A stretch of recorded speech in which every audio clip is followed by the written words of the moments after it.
Hello everyone, Dave here again. Every time I do this stream, I have to bring up how nostalgic that original Xbox loading screen is. Um, yeah, so d- yeah, words. Dave here again. We're going to be jumping back into Star Wars: Knights of the Old Republic. This is the original KOTOR from like the original Xbox and PC. So in the last one, we were I'm really having trouble tonight. Let me just take a second here. All right, so this is a light side playthrough. Originally, I considered the idea of maybe doing like a second save file at certain points so I can try to go back and do some of the dark side options, but I think I would rather just do a dark side playthrough at some point in the future. So maybe sometime in the winter, or maybe sometime in 2022. So I'm going to actually save that. So there are certain quests here that I'm not really going to be that interested in doing because they fit better with the dark side. They fit better with the dark side playthrough. Also, if you didn't see the first stream, you may notice that my character icon on the bottom right-hand side of the screen does have a giant L with the arrow over it, indicating that I can level up. This game has a hard level cap of 20, so you cannot progress beyond level 20. And I'll touch on that in a little bit here. So I plan on holding off on this last level as much as I can because I want to get as many potential levels when I class change into a Jedi, which shouldn't feel like a spoiler because it's a Star Wars game.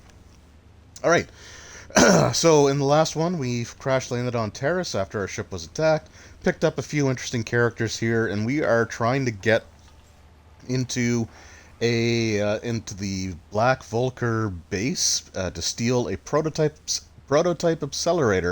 accelerator for a swoop bike that we can then ride to get Bastila back. It's a big thing. We'll get through it though.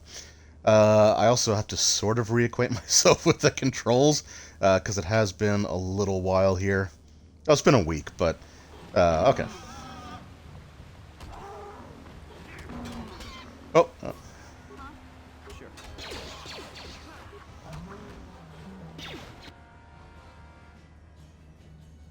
okay, there it is. Is the trigger. Like I said, I just gotta. Nope, don't want to do that. I just want to reacquaint myself with the controls here because this is only the second time I'm playing it using an Xbox Series X controller.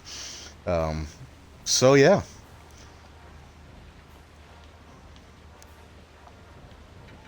So hopefully everybody's had a really good week so far.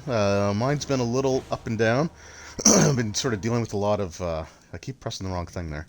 Um, the heat this week has really gotten to me, and it's been causing me to get like some really bad headaches and migraines. Today was actually really rough for a few hours there. Feeling a little better, but not 100%. I also wasn't feeling great last night either, but uh, I did I did get to participate in a really awesome um, RPG session of like the old school Essentials role playing game. It's kind of like the a modern version of like old school like D&D Basic or AD&D with B and Drake and that and roll stats, and it was an awesome session. I had an absolute blast. I felt kind of like garbage all day, but that those few hours really like made a huge difference. So it was a good time. And BN Drake does upload the sessions a little like after the fact, so it will definitely be available for viewing, and I recommend it because it's an awesome group and an awesome game.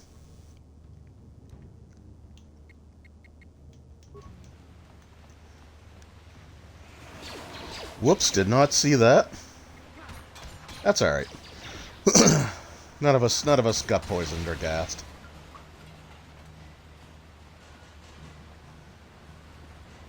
So I think we're actually coming up on a section here that, um, or maybe not. This might be the wrong. This might be the wrong door. This is the wrong door, but we are gonna get there. Let's target this guy for some flurries.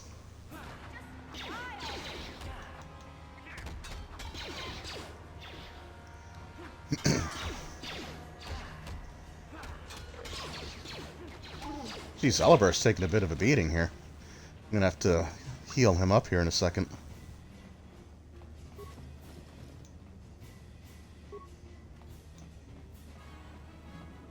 Oh, guys.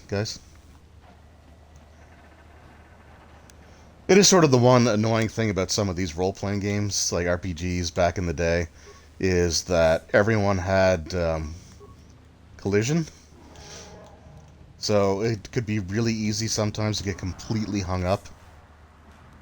Oh, Zalabar. We need to get your medicine skill up.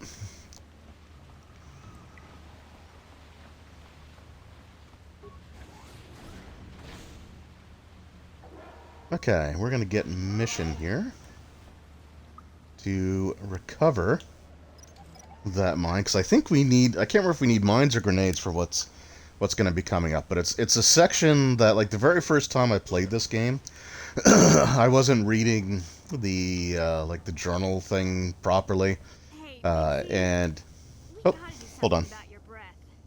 I didn't want to say anything, but it's bad. Worse than usual, which is hard to believe. In fact, now that I think about it, your breath has been pretty rancid ever since we rescued you from those Gamorrean slavers. What'd they feed you, buddy? Oh,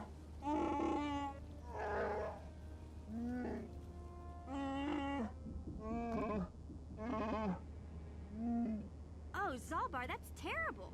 I know how grouchy you get if you don't get your 8 square meals a day. I'm amazed you didn't pass out from hunger.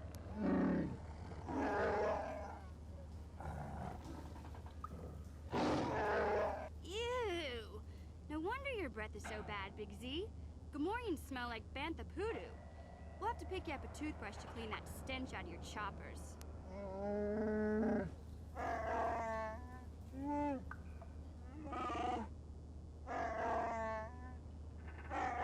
Okay, relax. No toothbrush. Sheesh.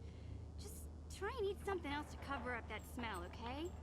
Stay away from anything that's smart enough to lock you in a cage this time.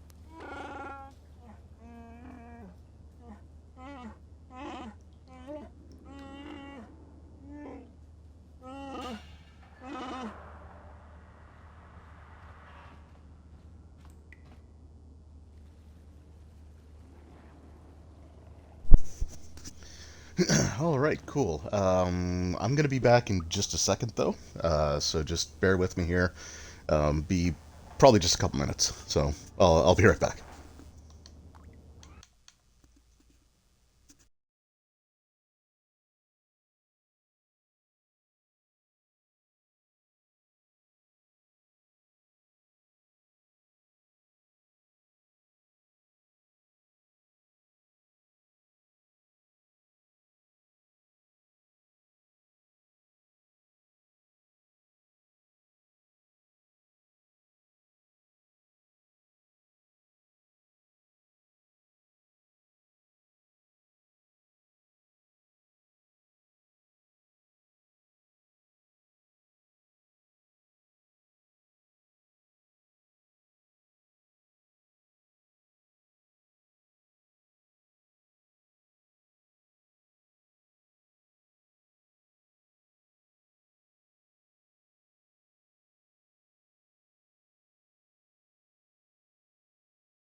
Alright, sorry about that. I am back. So, yeah, so this part here, it's... Whenever I play some of these, like when I stream some of these games, I'll always try to relate how badly I did the first time I ever tried them. So here we see this severed arm. It has a data pad and some synthesized odor. So if we go to the data pad,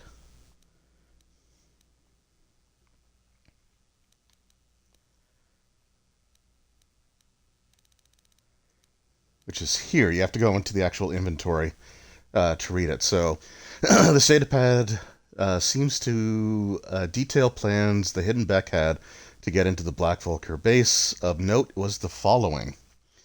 So it says, we have synthesized the substance with an odor that resembles a favorite prey of rancors. If we place the bait properly, we can lure the rancor into eating something lethal enough to kill it. So I didn't quite know what to do the first time I went and played this. So if we open this door, you'll see there's a rancor right there. So one of the things I have to do here is turn solo mode on, turn stealth on, which is one of the things that I didn't do the first time because I wasn't playing... the very first time I went through, I think I was playing a soldier, so I didn't really have stealth. And when I saw that the Rancor like highlighted like that, I thought I just had to fight it. And this thing will one-hit kill you. So we're just going to back out without targeting it. Then we're going to go over to this corpse pile.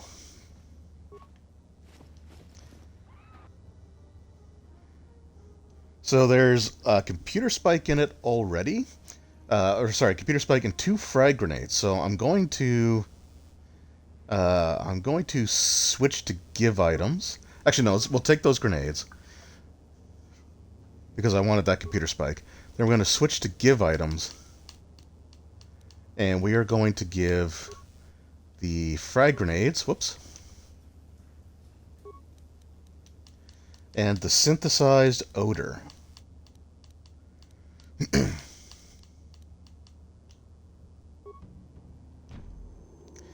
And then that will just trigger this cutscene automatically.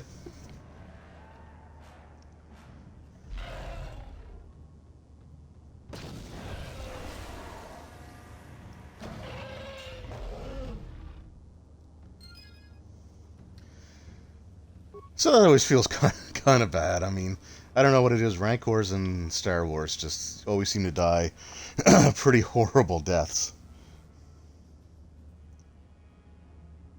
So the saddest moment in Return of the Jedi was when the Rancor died. Yeah, and then watching it like blow from the inside is pretty rough too. And it eats all the grenades. I think I could have just left those 2 in there. Oh, okay. So this guy's got remains, but for me to see what he has in him, I gotta bash the corpse open. Oh, and he didn't have anything after all. So that was all pointless.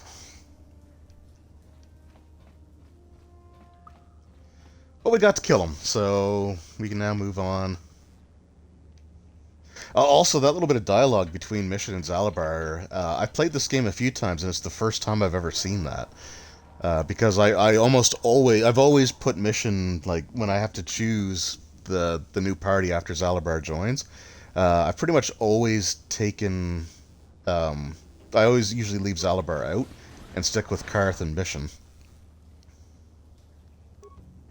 We must be getting close because here's the Vulkers.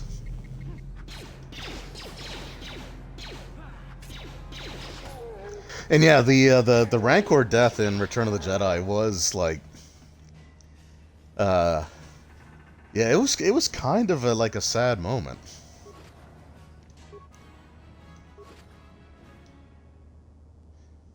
And pretty brutal. So I don't know. But yeah, we're through the sewers now. We get to go up to the Vulture base and try to get that swoop bike engine thing. And because I haven't leveled yet, that little chime's going to play every time we go into a new map.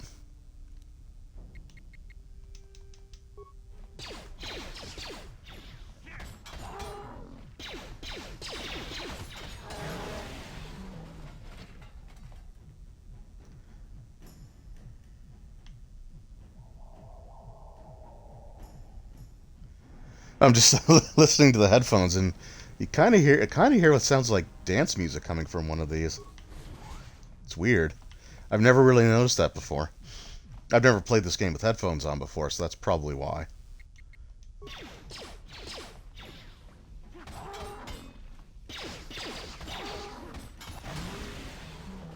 I can't remember if it's the Volker base or if it's a section coming up a little bit later, but there is one spot that has some really brutal fights coming up.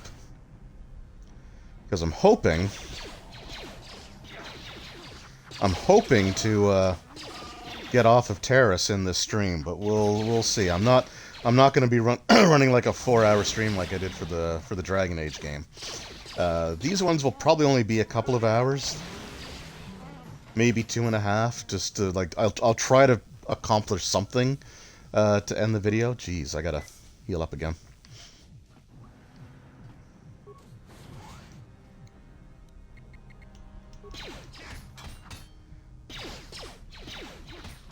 Yeah, I guess that music must have come from here. Now, Zalibar is supposed to be like the backup melee character, and he's always like just way behind everybody else. It's getting a little frustrating. Please don't hurt me. Oh, hi. Just save the food here, that's all. I'm not like these others. I'm not even a Black Vulker. Please don't kill me. I'm not gonna do that because I'm light side now. We, though you can literally kill her if you wanted to. Well, alright. I still don't know how much help I can be. I sure hope you get rid of all the Vulkers. I hate them. What? I've never heard of such a thing. I guess it might be in the garage on the lower level. That's where all the Vulkers go to work on their swoop bikes. But I've never been down there. The elevator is protected by a security system. Only the Vulkers are allowed to go down there. Now I like how I came up through the sewers to climb up into this base, and I still have to go. I'm still like too high up. All right, prisoner Basila. We're good. Now that you've killed the guards who were supposed to watch me, I think I could find my way out of here. I'm All right, free get to going. go? You're not gonna kill me? I don't know how I can ever repay you. Thank you. Thank you. I have to get out of here before any of the Vulkers see me. There we go. We got some more light side points. So our light side's actually getting up there pretty well. It's gonna be. Oh, jeez, I'm getting just utterly destroyed here. It's gonna be interesting a little bit later on when I do the dark side playthrough. Not so much for here, but for a section coming up where we do the class change. It's like one of those moments that for some reason, even though there is this morality system, and you've got like light side and dark side, the early dialogue doesn't necessarily change. I'm not worried about that guy. I think you can fix him and put him in patrol mode so that he'll fight for you, but I don't want to do that.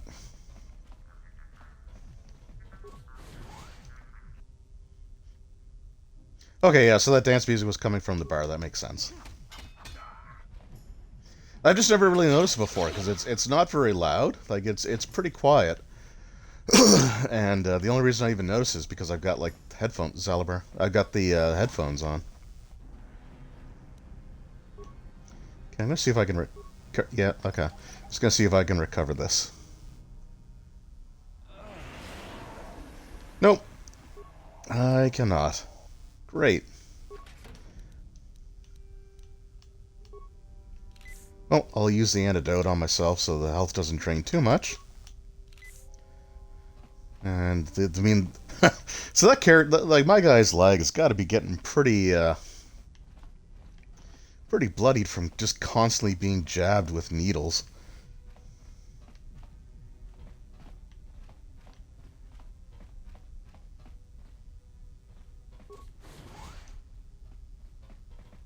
Okay, that takes me back up. Alright. I just saw it looked like it was an elevator. I didn't know if that was the one to go down. It's been a little while since the last time I played this. Actually, it's been...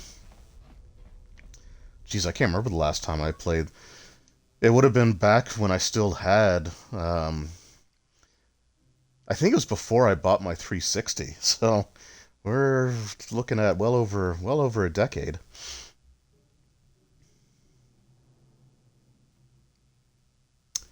Hold on. I gotta see what my skill is at, because mission might be better for that. Oh no, computer use plus, or total rank of 8. Oh, no, okay, I'm way better. The higher your ranks are, the fewer spikes it takes to do things. Oh. Okay, no, yeah, damn it. I didn't want to do that.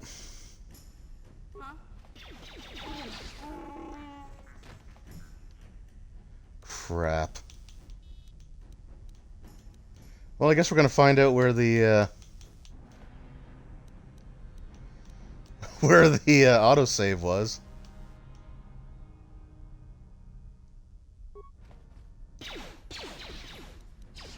No. Throw the grenade. Yep, there we go. Well, off to a great start.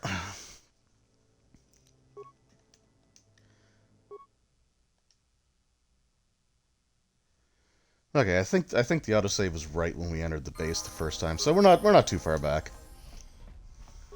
So I guess pro tip: don't go through that door.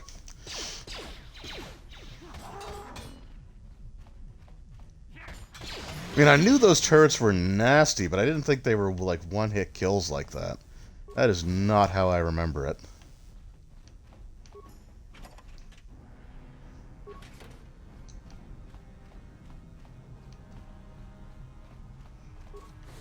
But again, if these streams are good for anything, it's letting people know how they should not do things.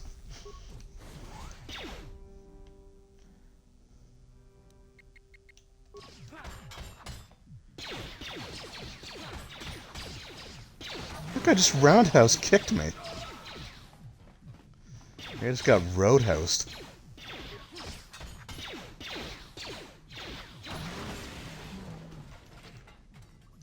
And we're stabbing ourselves in the leg. I think I gotta go through some of this stuff again here. Whoop.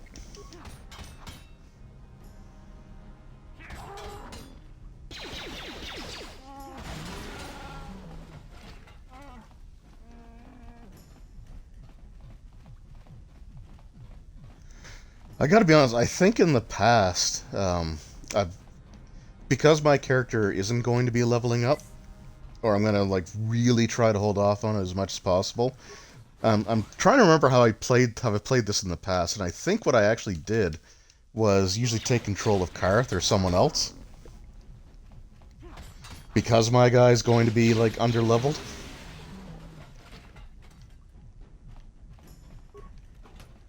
All right, we'll let this lady go again because I want those precious light side points. Well, what? But I've never. I'll just go through the same dialogue. Now that you've killed the. I'm. There we go.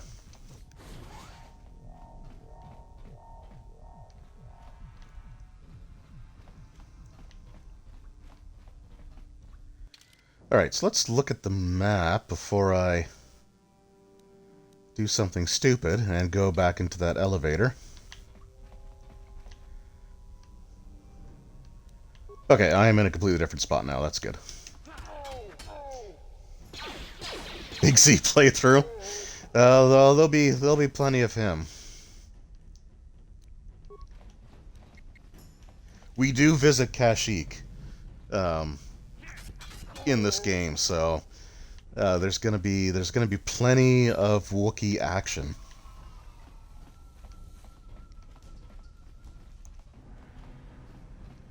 Okay, and that's the exit that takes me to the lower city.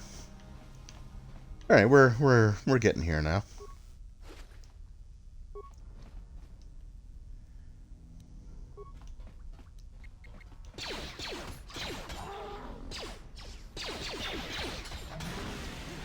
So the other, was it last night? The missus was playing some of Jedi Fallen Order, and she was, and you go to Kashyyyk there too.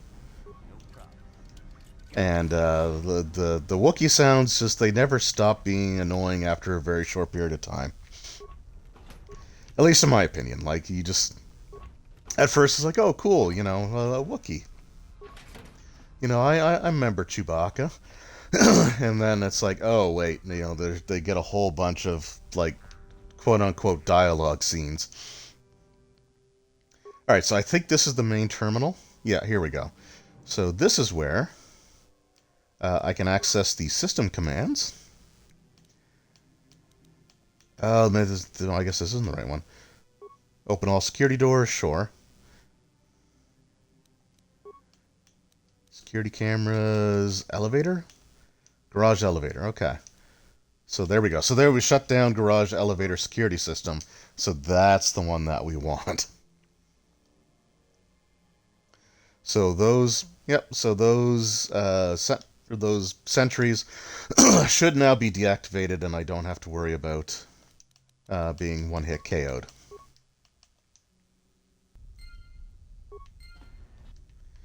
I want to say there is also...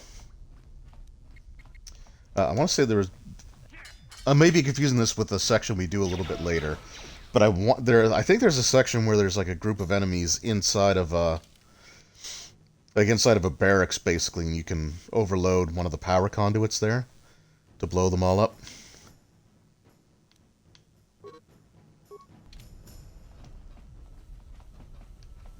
I guess I should clear this all the way out, shouldn't I? So that's where that garage is. This one, I'm just going to disable it. Because the difficulty class, the DC to disable mines, is a lot lower than it is to recover them. And as I mentioned before, this does use the D20 system. Popularized or created for, D&D 3rd edition and sort of what all the editions of that have followed, but it was also used for a Star Wars role-playing game. What? And part of me still really wants to, Sure. there we go. Part of me still really wants to track down just one of, like, the core rule books from that game. Because I think it'd be kind of interesting to go through and try it out, because there were... Let's take a look at the map here again. Because, like, the Wizards of the Coast, back in those early 2000s, they were using the D20 system for quite a few things. Like, I have the Call of Cthulhu D20 system, which is interesting. And it's kind of... Oops. It's kind of almost, like... I want to say it's almost a precursor... Okay. Oh, there we go. I want to say it's almost like a precursor to, like, the Pulp Cthulhu system, because, like, being a D20 game, it was way more based around, it was based around, like, the D20 system, so combat was one of your main ways of gaining experience and progressing, and the official campaign they released, the Nocturnal campaign, has a lot of combat. COC D20 was less than ideal. Yeah, now that I have Call of Cthulhu 7th edition, I definitely concur. For a while, the only way I was really planning on, like, I just wasn't... I didn't have a local game store in my area, so I really didn't have a way to buy the Call of Cthulhu role-playing game. So for the longest time, if I was going to run it, the D20 system was going to be the one that I was going to have to do. And, it was like, we played a little bit of the Nocturnal campaign, and it was fun. Like, we enjoyed it, but, like, looking back, yeah, it's just, they're two very different systems. And this isn't like, peanut butter meeting chocolate. This is like, chocolate meeting, I don't know, like chocolate meeting meat, right? It just doesn't, they just don't go together. as well as you would like, because again, like I said, the D20 system is very combat heavy. And in the Chaosium, although Chaosium was part of the creation of the D20 system, like um, I think they worked together on that one. And the Sanity system, and like the Cthulhu mythos and all that stuff, like that was kind of lifted straight from the Chaosium version, which also felt really weird because now you're doing percentage checks, and it just, yeah, the two just didn't mesh the way that I think Wizards wanted them to. It's definitely an interesting experiment. Oh, this is the place that I could have... Okay, I am going to need to medkit. Nope, I died.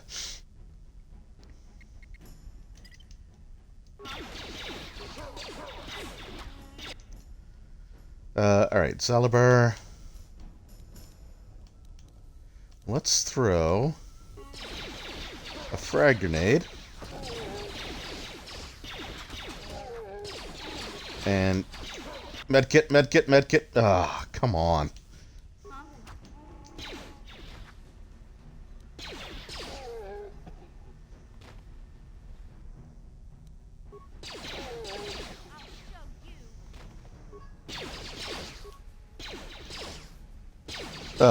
Yeah, leveling is a weird concept in Call of Cthulhu or any skill. It is, yeah. I can't argue that. Oh, man. I wasn't paying attention.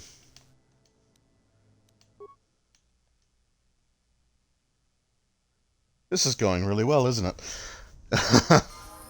Don't let it be said that this game isn't brutal. It does have that old school RPG feeling that way, and that, like, death is very much a reality. In fact, can I actually, just so I can get to... Yeah, I'm just going to adjust the difficulty down for a second, just so I can get back to where I was. But yeah, like, the leveling system just didn't feel like it made sense for Call of Cthulhu, and I do agree with that 100%.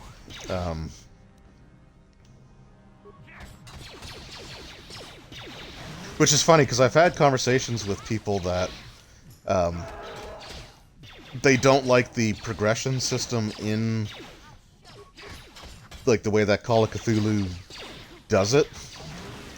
Where, like, so the modern, like, so the Call of Cthulhu, to increase any of your abilities, or your skills, you, in the latest version anyway, because I've never played any of the other ones, I can't really truthfully speak to those, but you have to successfully use a skill. And when you successfully use a skill, you put a check mark next to it, and then when you complete that scenario, you have to roll a skill check when you're done, and if the only way to increase your ranks in that skill is to fail the roll you make at the end of the scenario. And then if you fail that roll, you get to roll a d10, and you get to add that to the percentage that you roll, or that you have for the skill. So it's like you have to succeed and then fail in order to improve it. So I was talking to someone a while back. It's like, I think it was when I first got into like collecting the 7th edition stuff. No, we're not going to hurt you. I'm just going to get life side points from you. And he kind of preferred the D20 system, because it was just a more simple, straightforward leveling system that he was more used to. he never played it. It was just sort of discussing. He played the 7th edition one, and then I told them a little bit about the D20 one, and they seemed to like that idea a little bit better.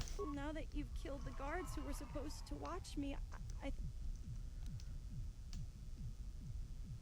well, all right. I still don't know how much help I can be. It's been the same throughout the versions. That's okay. Well, I didn't think it was new to 7th edition, but I don't want to speak about something I don't know, because I'm wrong a lot, right? So if I qualify it,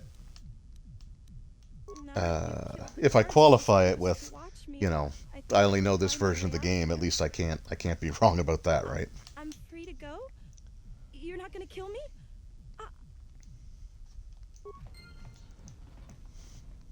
And Call of Cthulhu is the only skill-based RPG I think I've really played.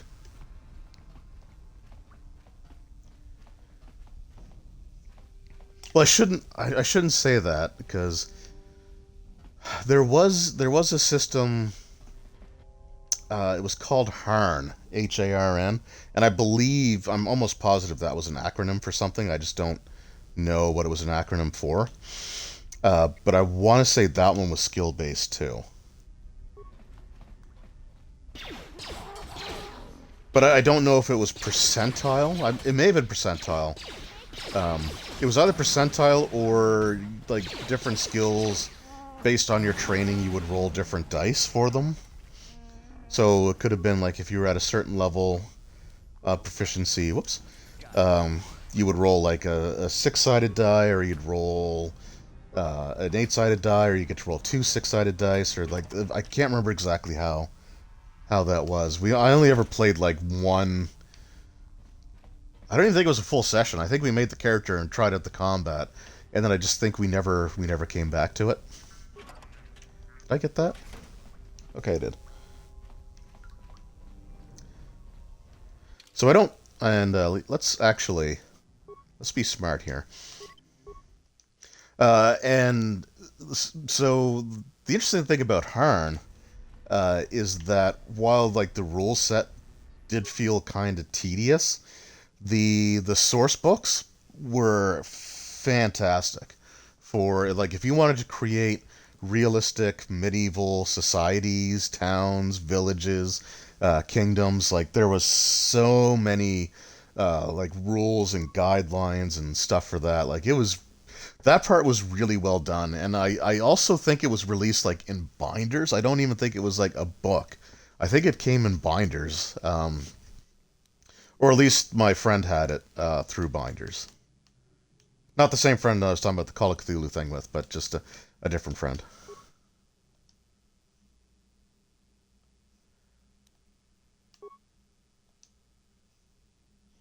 Also, I feel like a jerk. I didn't actually say hey to roll stats. Long time no see. That's actually a lie. We played a we were both playing in that old school Essentials game last night, which was hilarious.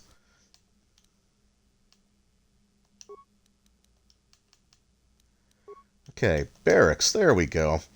This was the place. So we're gonna blow everyone in that room up because they were mean to me.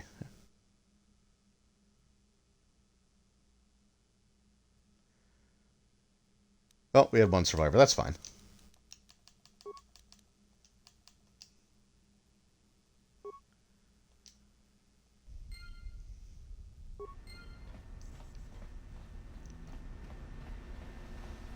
And you do get the experience for killing them, even if you blow them up, so that's always good to know. And then this guy, I think this was the guy that we set free as well.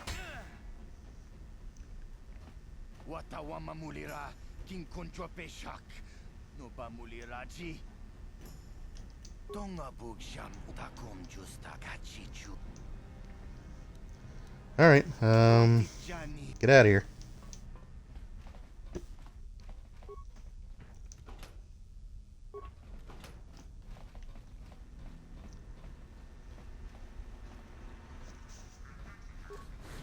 I guess we've kind of got a little sidetracked with like talking about the Call of Cthulhu stuff. It's interesting how that seems to always be coming up in in these streams lately. I kind of miss running that actually. I would love to get back into running that game, but yeah, no, I'd actually really like to try the Star Wars D20 system, like the Star Wars D20 RPG, because I think it'd be kind of neat. I had a friend who was big into it, and he was running games for it, but I just never got a chance to join any of those because of stuff that was sort of going on at the time. Although he had some interesting ideas. I think one of my favorite things that he was talking about, basically planning. Oh, okay. So we got this pool here in this droid. I think that pool is like littered with mines for some weird reason. So we're gonna activate the droid, and we're just gonna Program droid to crawl into the pool and self-destruct.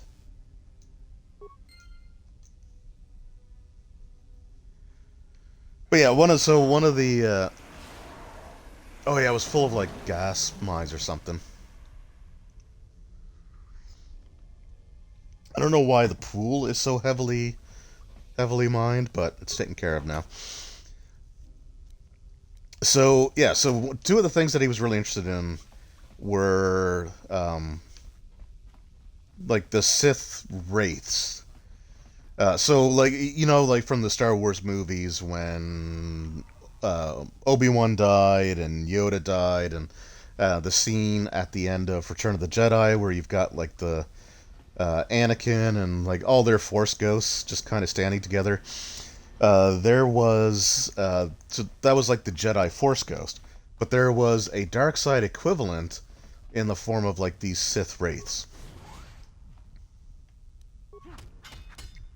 And the wraiths were basically, I mean, they were the same thing, right? They were the spirits of powerful Sith lords, and they could possess you, inhabit you, sort of, control you, take you over, kind of thing. So his idea, and I think some of the books also had like iconic characters in it as well.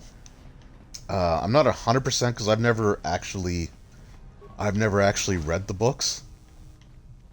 But I think he had like stats for some of the characters, and his plan um, was to bring back Darth Sidious, the Emperor, but have his Sith Wraith or whatever the actual term was for them.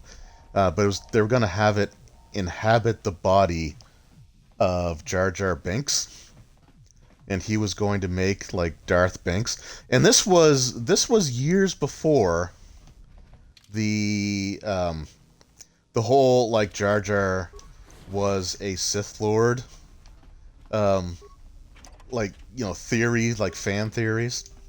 This was well before that, because this was like right after the like I think the first book had just come out.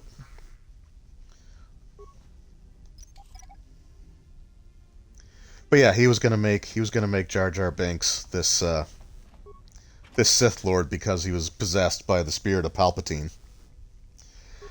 And I guess he did run a few sessions of it, and the players absolutely hated him for it. Mostly because he really enjoyed like doing the Jar Jar Binks voice. Where the hell am I going? Okay, we gotta go this way. Now, part of me really regrets not being able to see that because I think that would have been really funny. I'm gonna save here again just in case,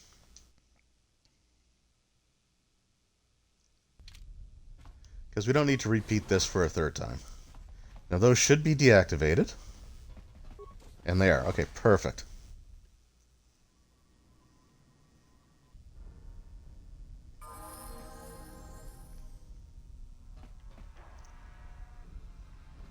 Now, one of the things that I haven't seen Rise of the Skywalker, so I don't really know much about um, the story. I've seen a few reviews, but like I know, for example, like they brought back Palpatine in that, and they didn't even have it as like a twist. It was something that was like part of the marketing before the movie even came out, which I don't know, but I mean I don't know, but I almost feel like the my friend's version of like Darth Binks is honestly almost like to me almost makes more sense than what, because I don't think they even explained how he came back in the movie like at all. I could be wrong, never saw it, but um yeah, from my understanding it was not good. So yeah, Darth Binks may have been better. All right, you're getting points into treat injury. And mission.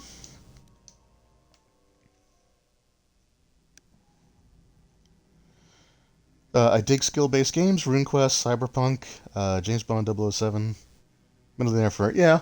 I actually really wanted to get I think it was they had like the Cyberpunk starter set at one of the game stores around me, and I had it in my hands, and I was gonna pick it up, um, but I just I can't remember if it was the price that it was just a little higher than I wanted to spend on a whim, or if it was the fact that, or if it's just the fact that like it's another RPG that I'm probably never going to actually run. Yes? So how many of those do I really want to have in my collection?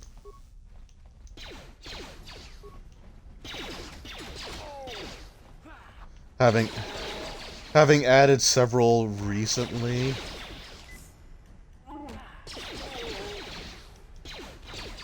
and kind of looking to add a few, and potentially adding another one here very shortly, because I do want to get the Symbaroum core rulebook. Because Free League Publishing sent me the starter set, which looked really cool, like really interesting, and they had sent me one of their latest adventure books, and I kind of want to try running it. Yeah, Cyberpunk Red. Yeah, that was the one. That was the starter set that I had in my hands. Um, I don't know. Maybe this weekend I might see if we can just check out that store again, and if they still have it, maybe I will pick it up. I don't know. I mean, I had mentioned, I think it was in the Dragon Age stream, um, that like I know I'm not going to get like long-term campaigns out of all the different out of all the different like RPGs that I have in my collection, but having a wide range of stuff that, wow, that was really like choreographed, like that was like perfect sync. Um, the enemies, not me. But yeah, I kind of like the idea of having a broad range of things that I could just do as like one shots, or like, hey, let's take a little bit of a break from the game that we've been playing all along, and maybe just like do this for a week, or a session or two, just as a change of pace, refresh everyone's battery, or like recharge batteries. So that one, I think I might see if I can pick that up this weekend.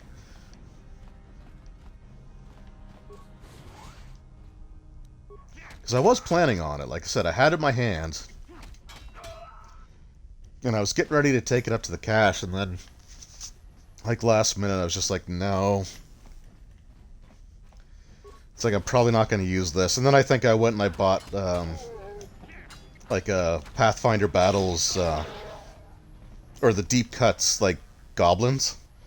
The goblin minis, which are still in the package. I'm probably not going to use them either, but they were only like $6, so that's not as bad of a financial sink as like $40-50. But I don't know. Now I feel like I kind of regret not getting it, so I may have to change that.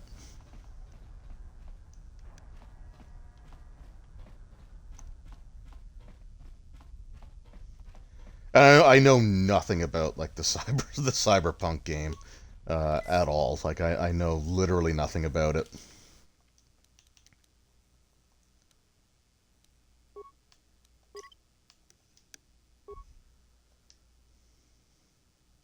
And safety save, because you know what is going to hit the fan. No problem. Oh, passcode, eh? Uh-oh. I forget where I do that. This door? Didn't work. Okay, there's got to be a computer terminal around here somewhere.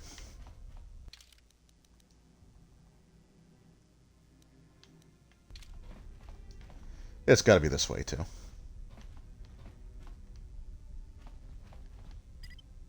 Right?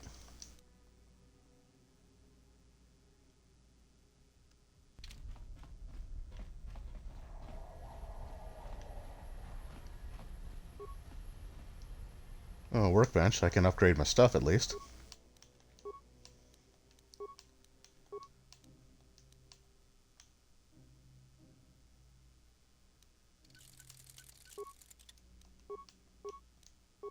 Oh.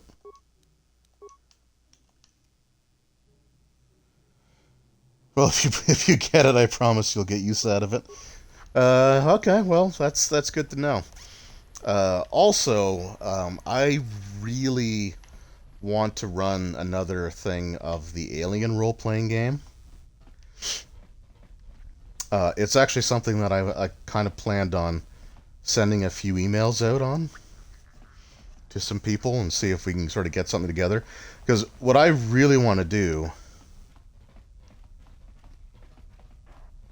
Where is the bloody security terminal here? No problem. Didn't work. I've got to be missing something.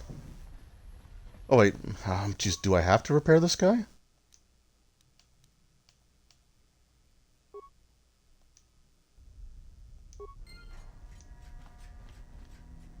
I guess I did. Whoa.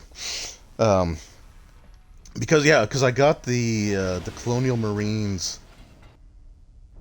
Jesus. Oh, this part's gonna suck. I think.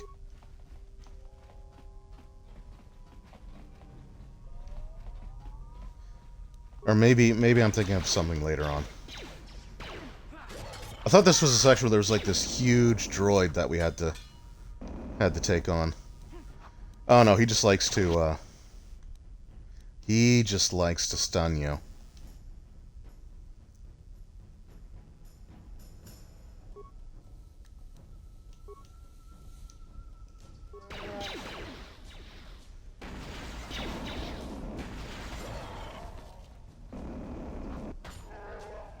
Yeah, okay, that's what was annoying about this guy. Alright, come on, let's get him. Get him. Zalabar, attack. There we go. Oh, but yeah, so I got the... Holy crap, my guy's just about dead. Yeah? Sure. Yeah, because I got the Colonial Marines, called the Colonial Marines Operations Manual for actual campaign play. Got it. And I'd really like to get like a chance to try that out.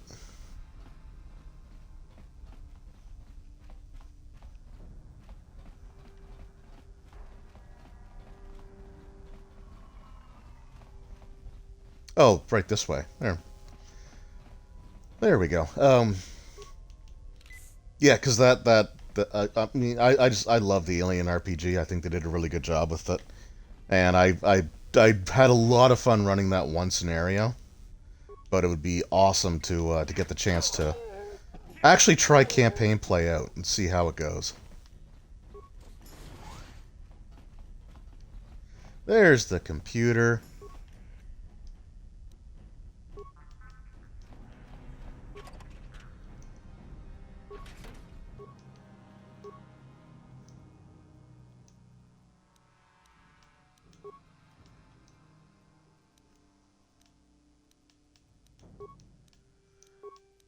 Security cameras.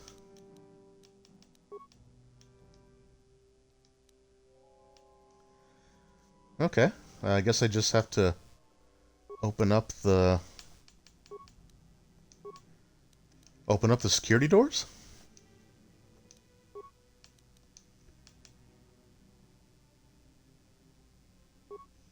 So here, more Aliens RPG coming up. I mean, there's so many things that I want to do, but I don't know. I mean, I thought people had fun with that. Hey, don't take this the wrong way, but lately I've noticed you're starting to look a little bit scruffy. She's really judgmental about this guy. No, I'm not suggesting a bath.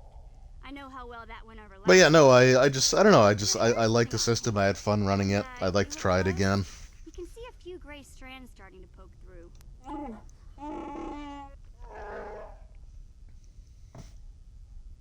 Don't worry, Big Z. It's nothing I can't fix. A little trim, a splash of coloring, and you'll be as good as new. Best looking Wookiee on the Makeover.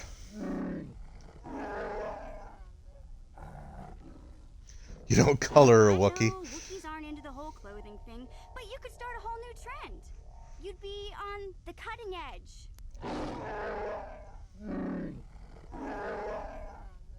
Okay, sheesh. Try to offer some constructive criticism, and this is the thanks I get? Let's move on. You can just stay naked and scruffy for all I care.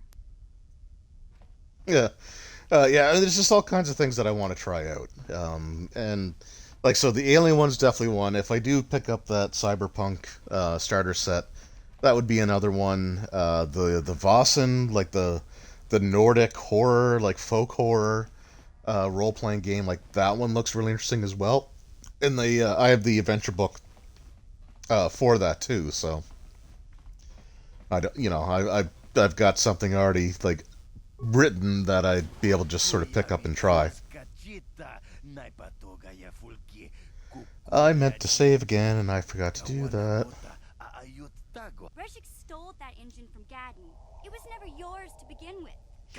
Yeah, man, it was great. Well, I'm glad you enjoyed it. Like I said, it's a great system, and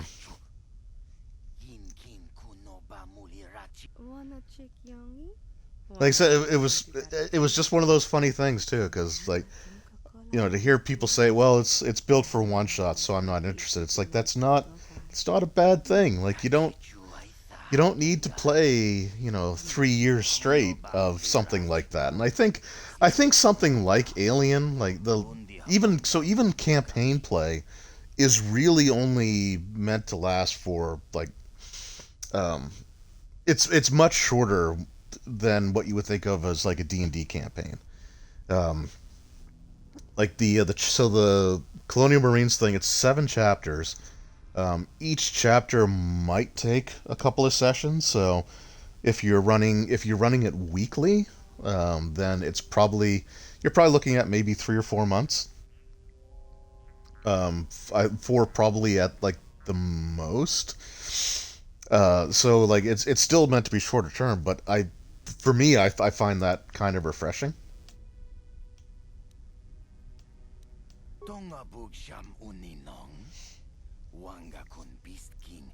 And with all the stuff I have, as I said before, like I'm more interested in picking up, if I'm picking up a new system, I'm more interested in one that I can pick up that is better suited for, hey, why don't we give this a try this week? And then, when you're done, go back to something else, and maybe you pick it up off the shelf, once or twice a year for a session or two, sort of thing. That's the only way I'm going to get use out of most of the stuff that I have.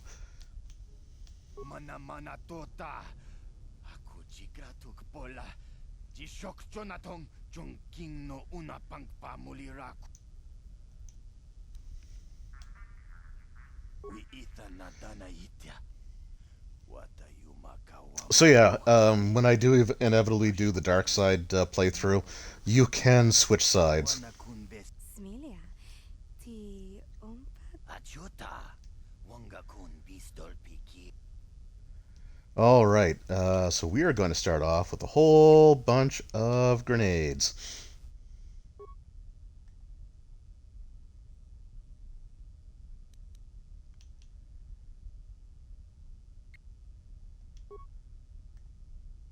Just want to make sure I'm targeting things properly here before I start. Oh, you know what? She needs to actually heal up. What? Yes.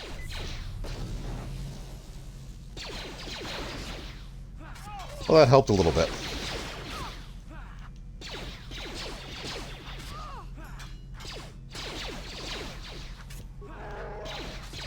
And we're going to med kit.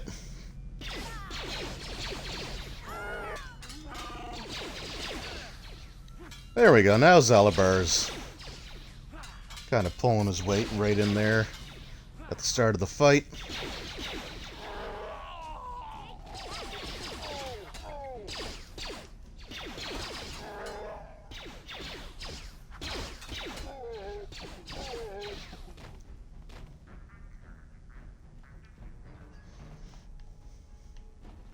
So yeah, yeah. So like I said, the other one I would really want to try is Vossen, or yeah, Vossen, because that one looks really cool, and you kind of get like a slight witchery vibe to it.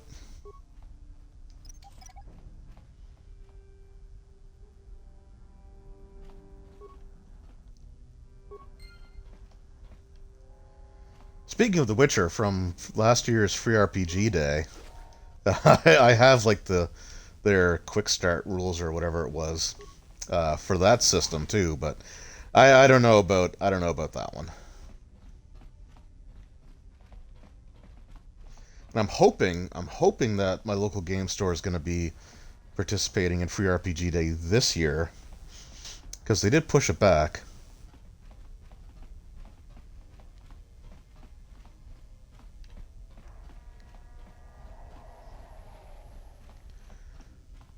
But I don't know. I'll have to talk to him and see if he's learned anything because I think they did like the pre-orders for the kits back in April because normally free RPG days in June. So like they have like normally you pre-order the stuff in April and then June comes around and they get them. But this year it's not happening until October. But I think the pre-orders for the kits were still in.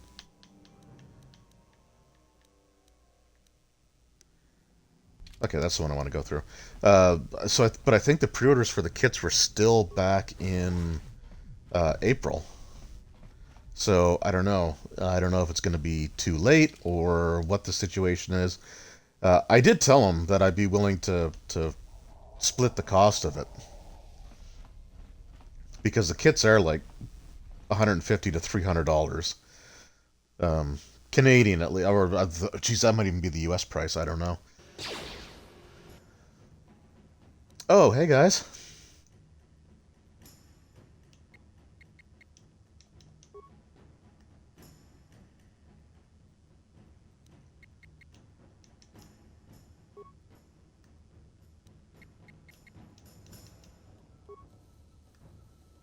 Yes.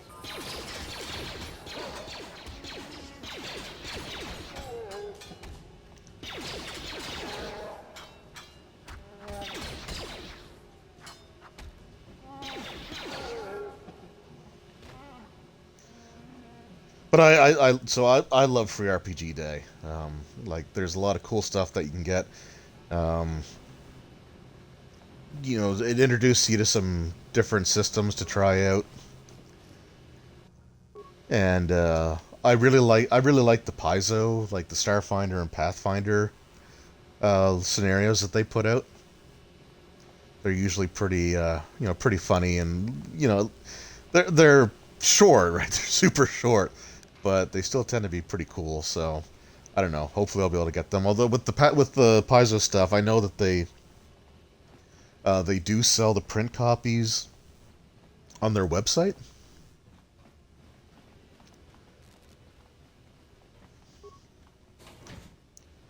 So I should still be able to get them. But it's always cool to see the other stuff that's out there as well.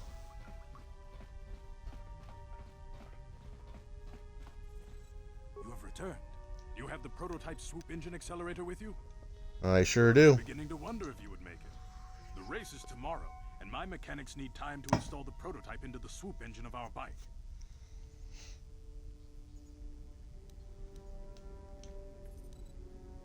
Don't worry.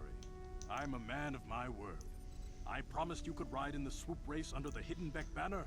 And if you liked the Alien role-playing game, Vossen uses pretty much the same system. The only difference is they don't have panic or stress. Without it, you won't stand a chance. Gadden, you can't be serious. We need Although the stress system I really loved in Alien. Thought it was really good at creating sort of that sense of like just how things can get out of hand. I have to be honest with you. There's a reason I'm letting you take the prototype engine. Because if it explodes, you're not going to lose one of your own guys. I know. Explode during the race. I can't ask one of my own riders to take the risk. They'll be running unmodified swoops in the race. You'll be the only one using the prototype. If you can complete the Of course. trial of the accelerator over heats, then you'll win for the Bex. If you die, then one of my other riders could still come through for me. Well, yeah, I was just gonna say, it sounds like your base is You covered. know how to work all the angles. Although it's interesting that, like, you would have a phrase like having your bases covered in Star Wars, because isn't that a baseball reference? You can stay here tonight. The mechanics need time to install the accelerator on the engine, so you won't be able to practice your riding. Do they have baseball in Star Wars? I know they have baseball in Star Trek. Just try to relax, and in the morning we'll take you to the swoop track. So you spend a restless night in the Beck base. In the morning, one of the Becks takes you to the swoop racing pits, where only racers and mechanics are allowed to go.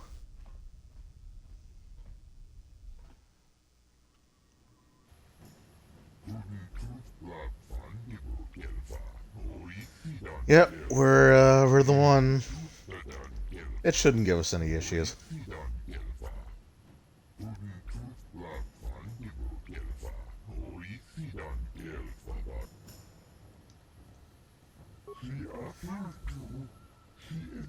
First try to crash into anything.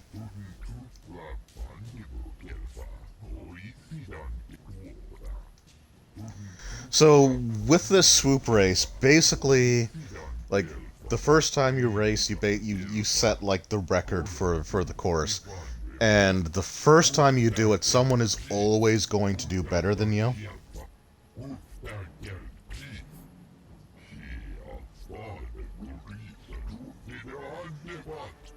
That's definitely a baseball reference. I don't think baseball is canon in the Star Wars.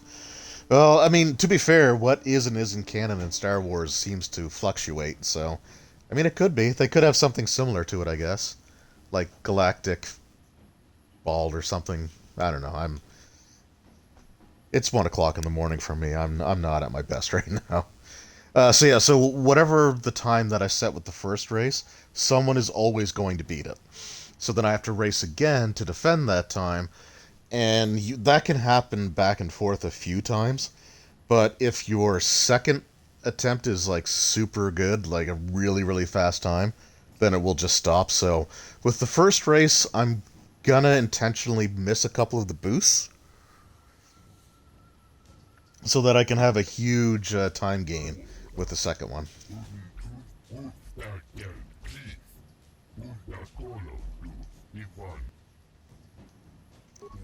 Alright, let's go.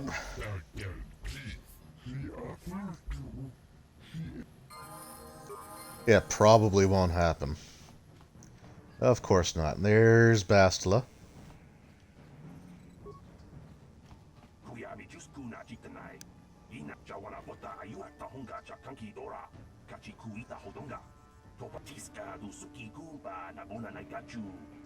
Oh, clipping through the camera.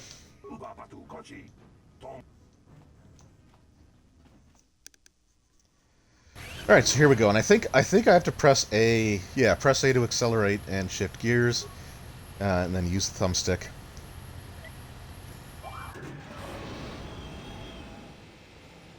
So the meter will sort of go up, and then eventually what I'll have to do is hit the button to shift gears.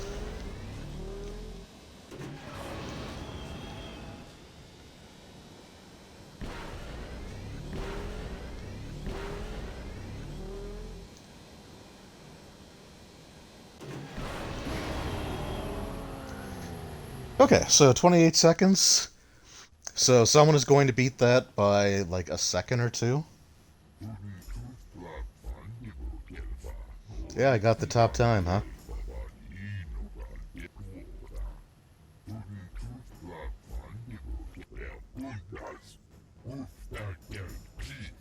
Yep, and they immediately. So yeah, I think that... Whoops, I didn't mean to talk to you. Yep, okay. No, I didn't mean to talk to you. Yeah, so I think that happens no matter what. Like, someone is always going to beat your first time. So definitely don't try your best the very first time.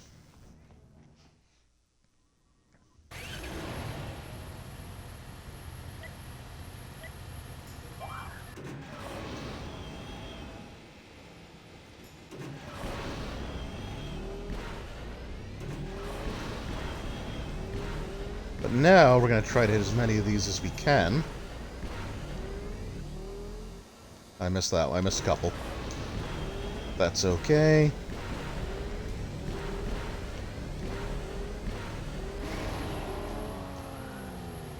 So hopefully that'll be good enough.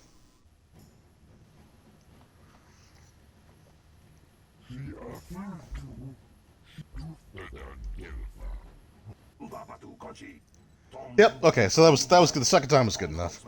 I think the first time I played it, I had to go through like four races before I finally got a good enough time that they couldn't beat me. It's possible that if you play it flawlessly the first time, then nobody can break your record, but I've never been good enough to do that. Alright, give us the person we just won. Before I present the so-called champion of the Becks with their prize, there is something you must know. Now, pod racing is definitely canon. It's not quite pod racing. It's a weird form of like one at a time drag racing. Your swoop bike was using a prototype accelerator. Clearly an unfair advantage. Because of this hidden Beck treachery, I'm withdrawing the Vulca's share of the victory prize. Well, we're about to kill Brejik, so that's gonna feel good. Fool. Your traditions are nothing to me.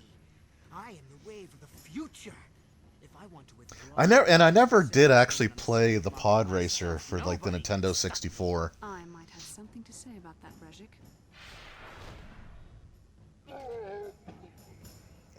Frickin' roundhouse. What? Impossible. You were restrained by a neural disruptor. How could you have possibly summoned the will to free yourself? You underestimate the strength of a Jedi's mind, Brejik. A mistake you won't Yeah. regret. Vulcus, to me! Kill this woman! Kill the swoop rider! Kill them all! Well, Brejik, I'm coming for you.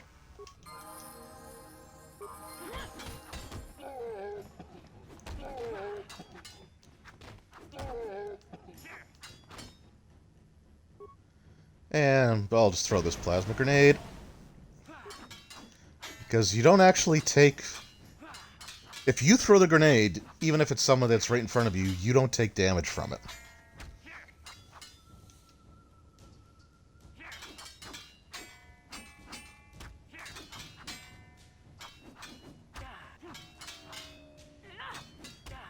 Alright, come on, let's get him. There we go. Little sweet chin music.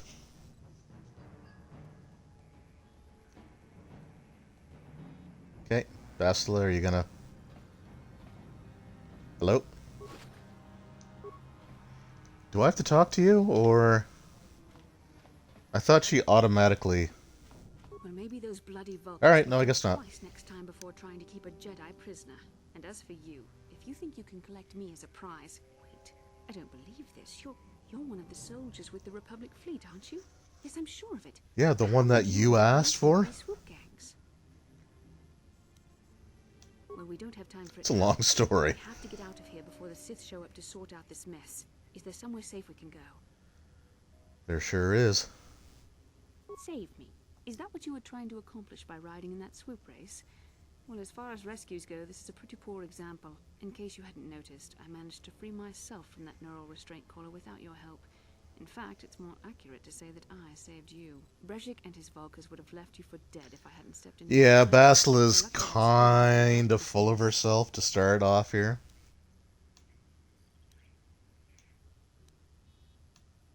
Yes, I suppose you can. Well, I appreciate your attempt to save me, even if it didn't really go as you planned. But let's get down to Like, you business. don't need to throw that in there. If I'm going to figure out a way for us to get off this planet, I need to know what kind of resources we can draw on. First, are we the only two survivors left from the Ender Spire? No, we have the really moody Karth. Finally, some good news. Karth is one of the Republic's Yeah, best you're... soldiers.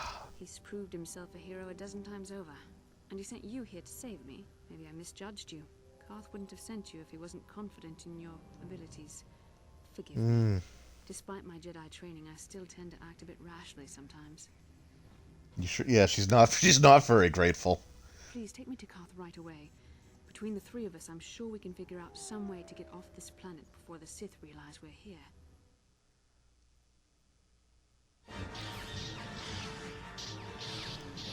Speaking of Bastila,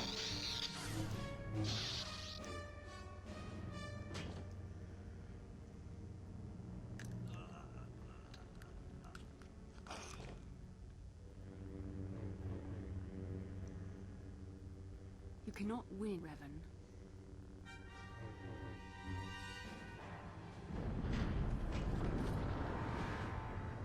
can't I?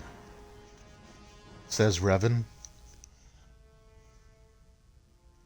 Actually, I guess not, because that's probably not how they would tell the story of how they defeated the Sith Lord. Now we just need to figure out a way to get off this planet. You mean you don't have a plan to get off Taurus yet? What have you been doing all this time? Now that I'm back in charge of this mission, perhaps we can start doing things properly. Hopefully our I am. Taurus will go So more stuff like this smoothly does make me than look most forward to people the dark side playthrough when it comes. Doesn't berate her troops just because things aren't going as planned. Don't let your ego get Yeah. the real issues here. That hardly strikes me as an appropriate way of addressing your commander, Karth. I am a member of the Jedi Order, and this is my mission. Don't forget that. My battle meditation ability has helped the Republic many times in this war, and it will serve us well here, I'm sure. Your talents might win us a few battles, but that doesn't make Yeah, so the battle meditation, that's Listen to the kind officers of who've seen more not combat really than defined as to what it actually does, other than it, like, I guess it just makes the people on her side fight better. You know, I had my doubts about this mission, but I figured the Jedi Council wouldn't put you in charge if you weren't prepared. Here you are, acting like a spoiled child. I see. It's true that And I've Karth taken recognizes serious spoiled child behavior when he sees it. judge. Just ask Well, Mission. Karth, what do you suggest we do? First off, we can't get hung up on who's in charge. We all need to work together if we want to get off this rock. The answer is... But clearly, as the obvious. player, I'm the one in The charge. sooner we start looking, the better. I've already been a prisoner of the Vulkars, and I don't plan on being captured by the Sith. I think we'll need some help getting off Terrace. Maybe if we ask around, one of the locals can help us out. We should probably start by asking around in the cantinas. Is something wrong? You seem as if something's troubling you. A vision? A vision of what? This is... You fighting a dark Jedi? Such visions are often a sign of Force sensitivity. Oh, you mean I could be a Jedi? It may be that you have some connection to the Force. It would not be unheard of. When we first met, your natural talent may have fed off my own Force abilities. It is possible that in the excitement of the battle's aftermath, the Force allowed you to witness one of my more intense memories. The Force is complicated. Even I, with all my training, cannot fully understand it yet. This is a matter best left to the wise masters of the Jedi Council. Once we escape Terrace, we can seek the guidance of the Council if you wish. They will understand the significance And I of the do. vision, if there is any. However, I think it would be best if we all stayed focused on the task at hand right now. We can't afford any distractions. We need to find a way off Terrace. Alright.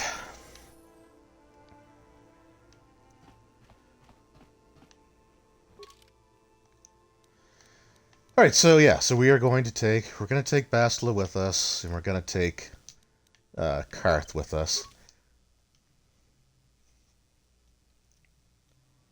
I think with Bastila, I think I can level her up right away. Oh, hold on. Yep, that was me.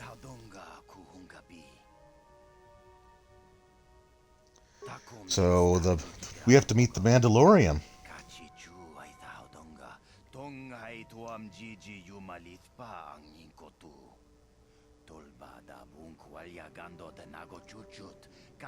So he doesn't want to meet me, but he has an offer I can't refuse.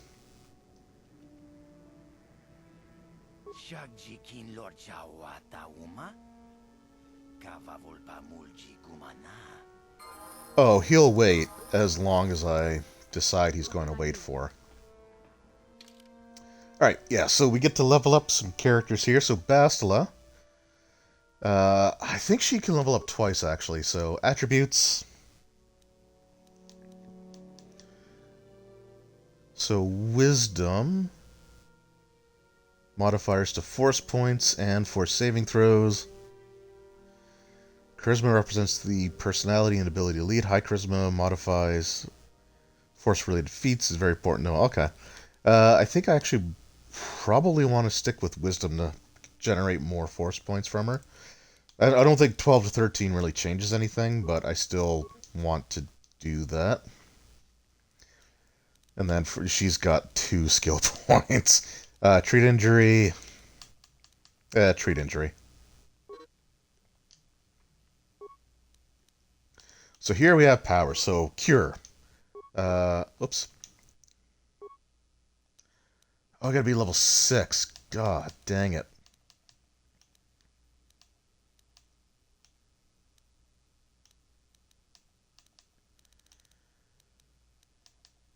Alright.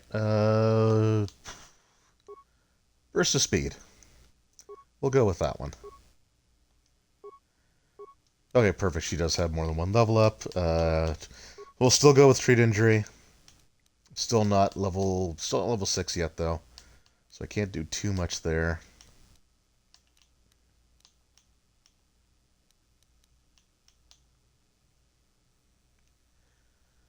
Yeah, we'll do Force Valor.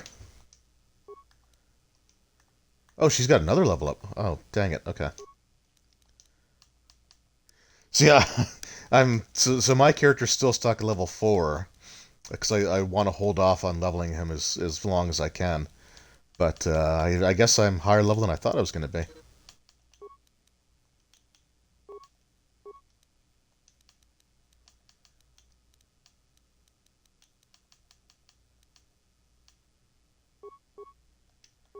We'll give Karth a sniper shot. Holy crap, he's level 7? I am definitely behind. But that's fine. That's what I want.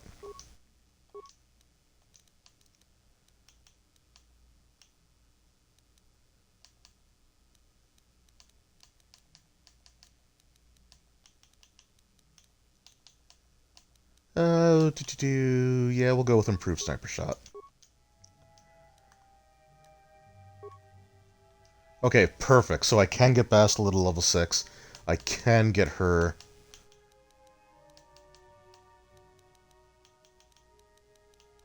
I can get her to do heal, which we're definitely going to do. And we'll give her improved weapon fighting because she uses a double-bladed weapon. And cure. So now we have access to healing that's not just from the med kits, which is great. So I want to say my main character should be level 6 right now.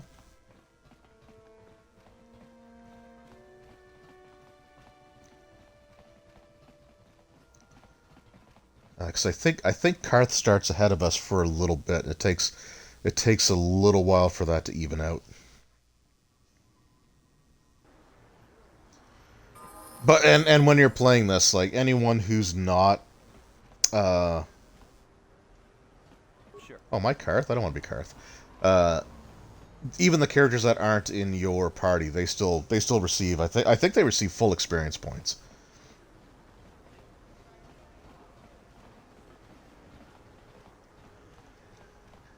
But for now, I need to go. I think I need to go into the lower section of the city.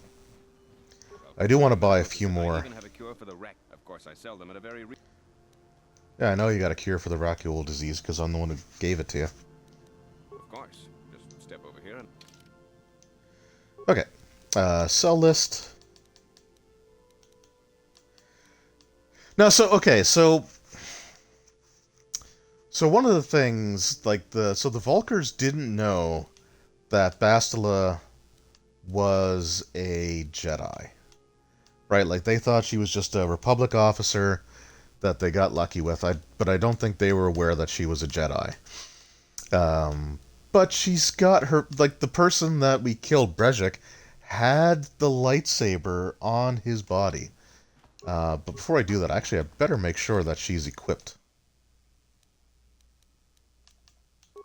Yeah, because right now she's not. Okay, so she's got a double-bladed lightsaber. This did come out shortly after Episode 1, Phantom Menace. So, the double-bladed lightsaber was just going to be a thing they were going to include in the... Ooh, damage reduction. I'll give her the cardio one.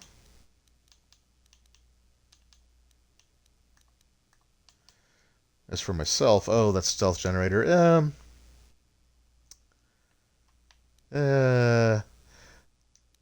How much am I really going to use that?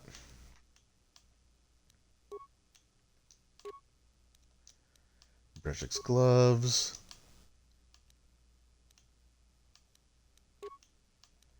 We'll wear the headband. Gives us a couple of upgrades. Oh, I don't have any melee weapons. That's fine. Facility. Do you require healing or treatment?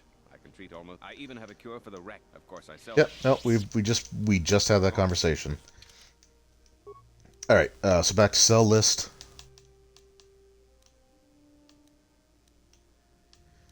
Okay, I don't think any of my guys can currently wear the medium armor, so I'm going to actually sell that. Disruptor pistol, that's actually probably going to be oh no, the ion blaster I think is better than the disruptor pistol, right? Oh, the disruptor pistol isn't even against droids. Yeah, we'll sell that. We sure as hell don't need 3 heavy blasters. Ooh, ion rifle. Okay, but we don't need the ion blasters because the ion rifle is just, again, better.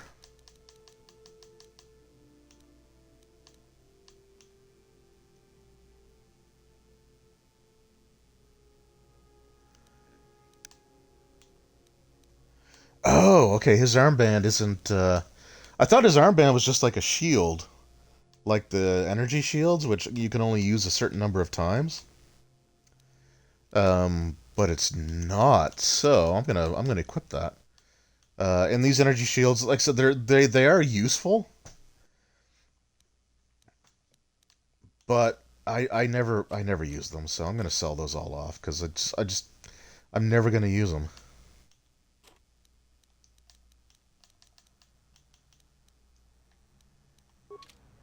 Welcome to my medical facility. Damn it. I even have a cure for the. Of course, I sell them at a. Yeah. Yes. Of course. Okay. Do you have... Oh, look, all the stuff that I sold him is there now. Do you have the implant for strength? No, he does not. Ooh, immunity mind affecting, though? Yeah, okay. We're gonna buy that. I do like the fact that the game will ask you if you're sure you want to buy something that costs more than 200. It's kind of a nice, little safety thing to have. Okay, now I need to find how to get to the...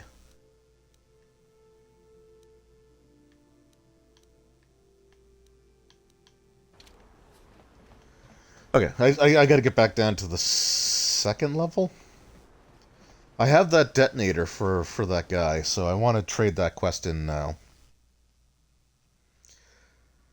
Because I want to say the bounty hunting is in the lower city, which is where I'm going to be beating Canderous. At least I think I'm Canderous in the lower city. We'll find out. Oh, Karth, do you want to be a little whiny you-know-what again, or...? Yes, what's on your mind? Oh, you want to argue some more, is that it? Not really. And I don't want to argue with you either. I mean, you seem sincere enough, I guess. I just don't trust easily. And for good reasons, which are my own. Damn it. I suppose I won't get any rest until I talk, will I? You want to know why I don't trust anyone? Fine. Here goes. I mean, I don't really care that much. Just stop being a dick to me. Mandalorians, Revan and Malak were heroes. I was damn proud to have served in their fleet. It was completely unexpected when they turned on us, invading the Republic while we were still weak. Nobody knew what to think, least of all me. Our heroes had become brutal, conquering Sith. and we were all but helpless before. I mean, think about it. If you can't even trust the best of the Jedi, who can you trust? They turned to the dark side, obviously. Why is it so personal? Of course the Jedi turned to the dark side. There were others, however, who weren't Jedi. Good men, trusted men, who joined them. Malak and Revan and the Sith deserve to die for what they've done. But the ones who fled the Republic and joined them are even worse. The dark side has nothing to do with why they joined with the Sith. They deserve no mercy. Doesn't it, though? Like, doesn't the Force, like, permeate all living things? I know. And I should apologize to you. I've become so accustomed to expecting the worst in others, and you've done nothing to deserve that. It's just... That's right. I will next time, though. Which will make you seem like a complete and total hypocrite. But that playthrough is not going to be for a little while.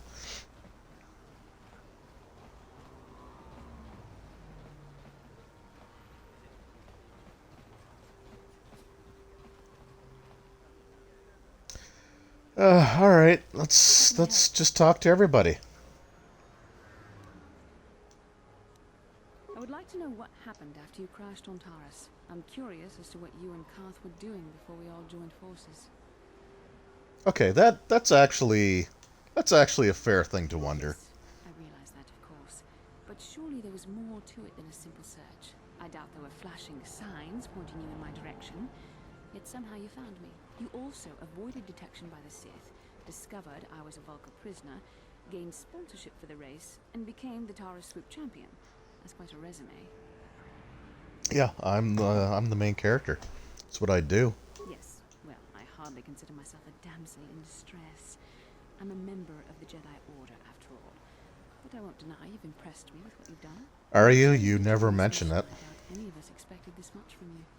A Jedi could have done such things, of course, but only by drawing heavily upon the Force. Perhaps, but the Force works through all of us to some degree or another. There are some individuals outside the Jedi Order that we consider Force sensitive. So that kind of contradicts what Karth just said. There is no other explanation for your great success. Though I'm not certain what to make of this discovery. Perhaps if you weren't, well, if it's you fine. The Jedi might take you for training. But as it is, I'm sorry. I've overstepped my authority. I'm speaking of things that are best left to the Jedi Council. For now, let's accept the fact that you're gifted. Hopefully, between your ability I'm special. to Jedi training and the skills of our companions, we can find a way off this planet.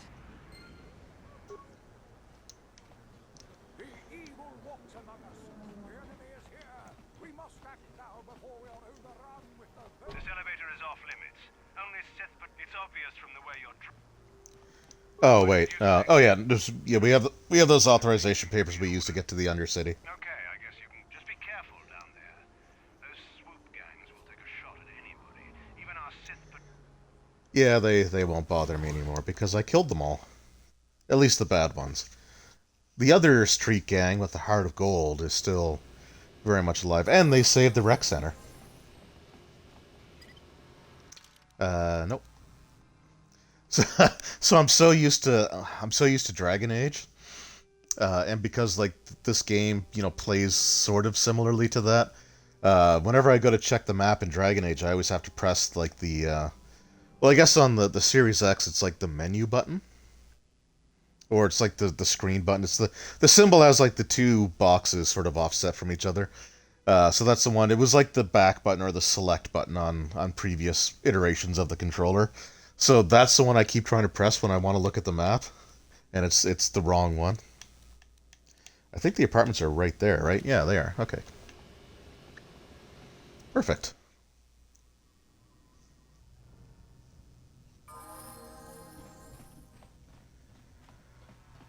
Alright, now we just gotta find the guy who wants to blow himself up. Really? You guys respawned? Or did I just not fight you last time? I thought I made the whole circle, but...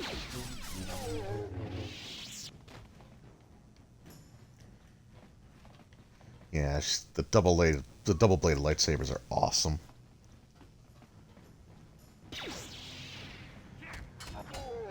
And that may or may not be the reason I've taken 2 up in fighting. Even though I'm not currently using it, because I'm not really high enough level for it to be good yet. Bastila, I was wondering something. How did those Vulkars manage to capture a famous Jedi like you? Were you knocked out when your escape pod crashed? No. Yeah, how did you screw it up? But my force powers were exhausted from using my battle meditation in the battle for the Endor Spire.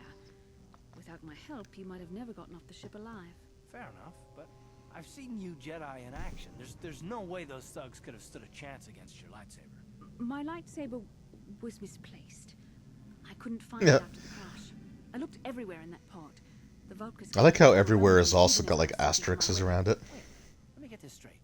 You lost your lightsaber? I mean, isn't that a violation of some kind of Jedi code or something? Alright, you know what, Karth? I'm starting to like you.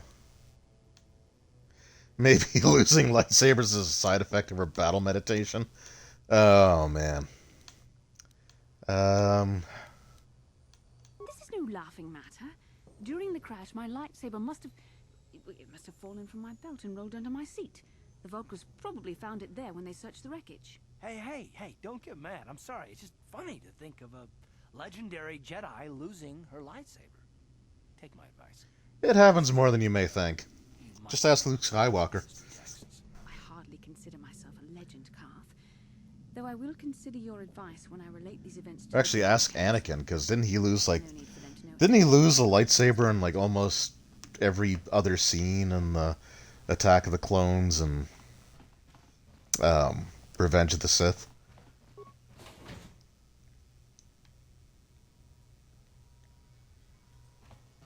Oh, there's another one of those chests where you have to answer a bunch or do things in a certain order. I'm not interested in that right now. There he is. Yep, I got your detonator. So he's gonna fake his own death using a device that's so powerful it will instantly explain why there was no body left behind.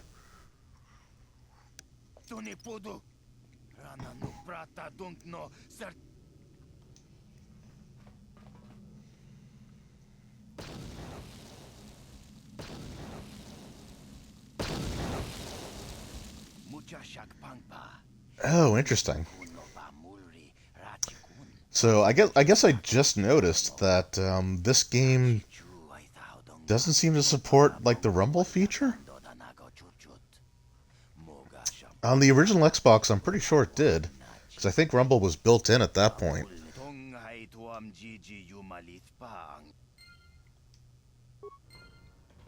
And I remember, like, because even as the screen was going black, let me just see if that's a setting I can look at. Controller vibration, yeah, where's...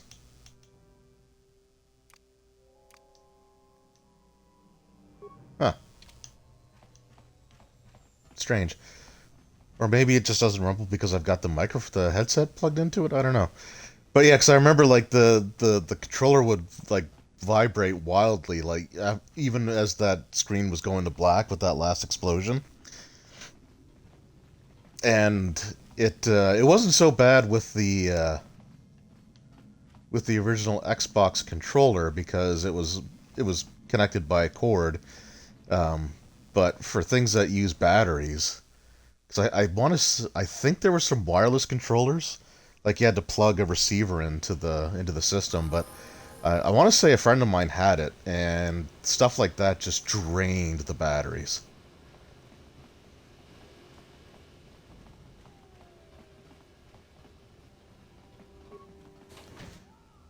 Alright, go to the cantina, we'll cash in that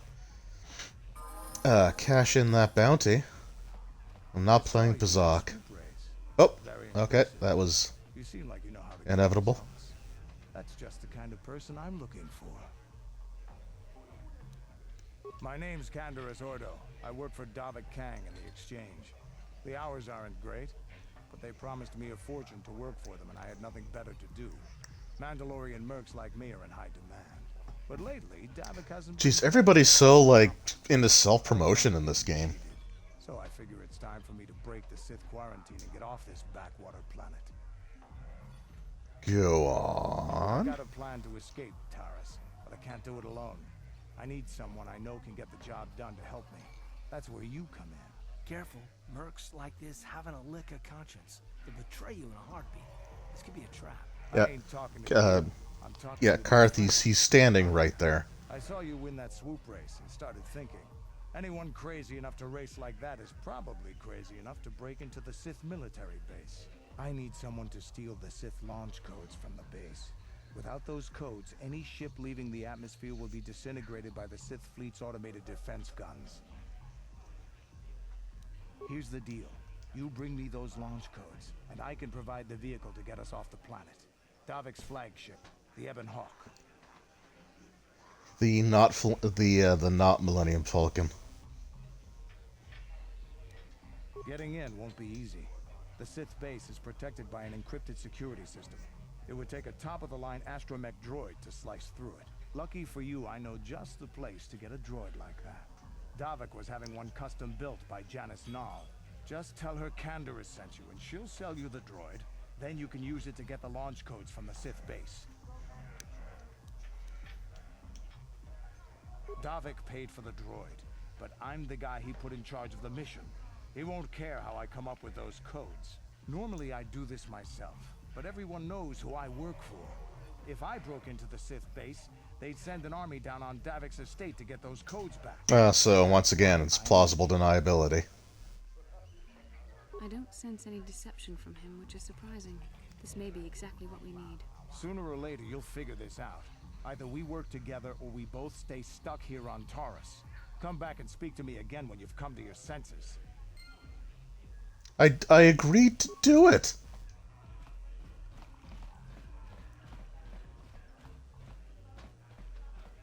Alright, where's Mr. Bounty Hunter? Yeah. There he is.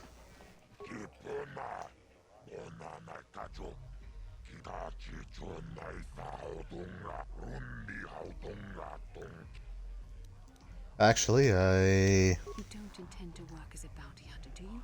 What need could you possibly have for so many credits? It couldn't hurt, could it? Enough credits could help grease a lot of wheels. Getting paid to murder others is hardly justifiable.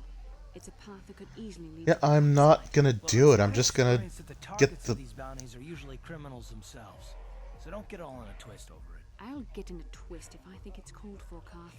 I simply suggest we should use caution if we intend to participate in this business.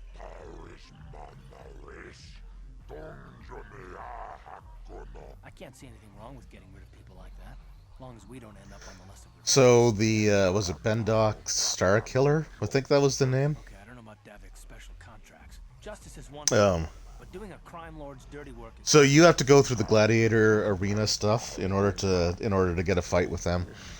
I don't think I'm going to be doing that in this playthrough. I'm going to save that for the dark side one.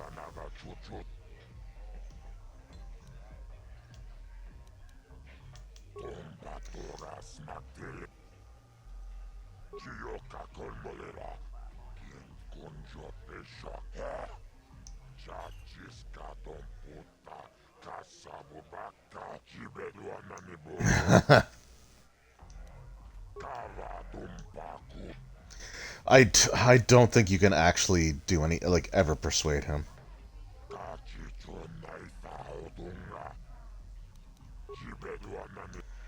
Okay.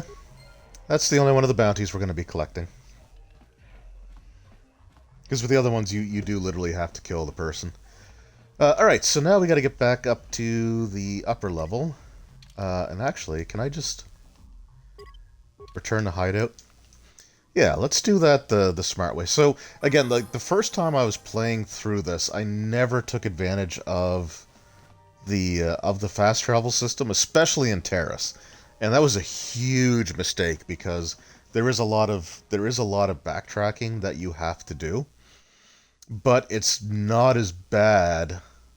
It's still kind of bad, but it's not as bad if you use the return to hideout. The only thing about it is that you have to make sure that you go back to where your hideout is.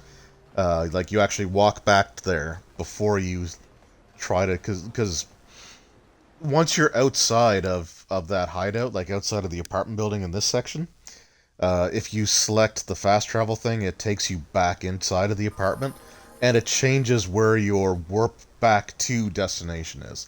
So, like right now, if I go into the thing, it says return to hideout. I don't want to do that because that will set this location as my return point. All the Jedi who were running off to follow Revan and Malak when they went to fight the Mandalorians? That was nearly 5 years ago. I was still an apprentice. My battle meditation hadn't even manifested itself. Yet even then... Do you have battle meditation, Basila? You're so hesitant to discuss it. Still, do you ever wonder if things could have been different? Would Revan and Malak still have been corrupted if the Council had supported them instead of dragging its feet? Do not blame Revan's corruption on the Council. Oh. Your Republic saw only the threat of the That guy just Mandalorians. despawned. The wisdom of the Masters saw beyond the immediate threat. There was something lurking out there. Something that devoured Revan and Malak, and many other Jedi. Had the Council sent us all into the unknown, how many more would have fallen? So you're saying we should have done nothing? Just let the Mandalorians conquer us unopposed? I mean, the Republic was under attack, and the Order abandoned us. We did not abandon you. But the Council were not about to throw lives away foolishly. In time, we would have aided you against the Mandalorians. But you couldn't wait. Revan and Malak offered a quicker answer. I mean, like, Chose to walk the easy path. you can't always rely on just the Jedi to bail you out of everything, Karth. You asked me if I think things could have been Like, the Republic isn't just the Jedi. If Revan had only listened to the Council, millions of innocent people would still be alive. Yeah, right. And every single one of them would have been speaking Mandalorian. I think we're done here. Let's just get back to the task at hand. Okay, Karth, I was starting to warm up to you, but man, you make it so difficult sometimes.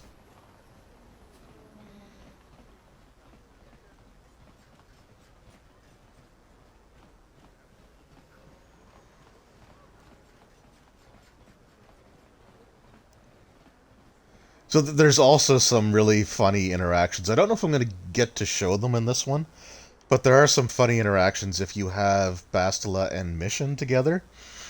Because Bastila, like everybody else, they view Mission as this young child, and Mission's response back is to always call the person old.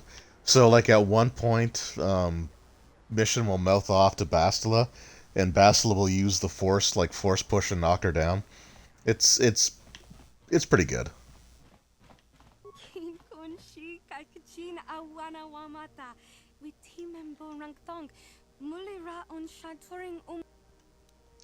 Okay, I need to pick up the...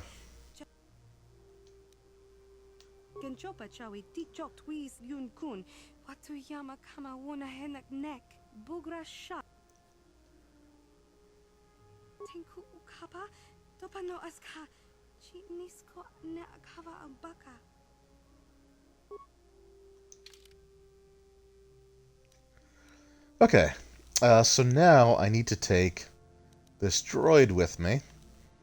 And Bastila has force heal and all that stuff, so... Sorry, Karth, but you got a little too whiny there at the end, so... That's what we're doing. And then we gotta level him up.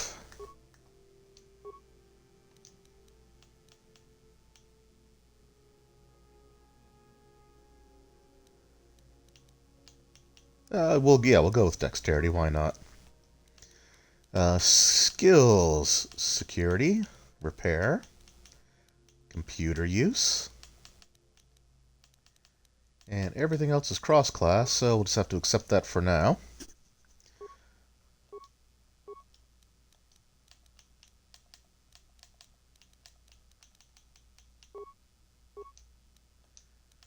And then for feats, he's got Gearhead. We're going to give him improved Gearhead.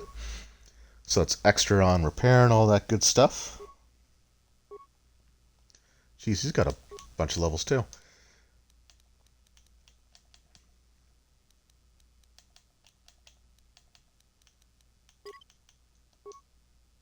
Yeah, I can't spend the extra point, so... and then another feat. He doesn't have a whole host of them to really choose from.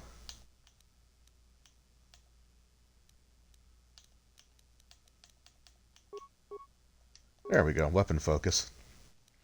And then we gotta give him weapons. Oh, crap, okay, yeah. I wasn't thinking, I was thinking I was gonna have Karth with me going into that base. But now I'm not, and those pistols... Those ion pistols would have come in handy, so... I'm gonna have to go back and at least buy one of those again. That's fine, though. That's not a big deal.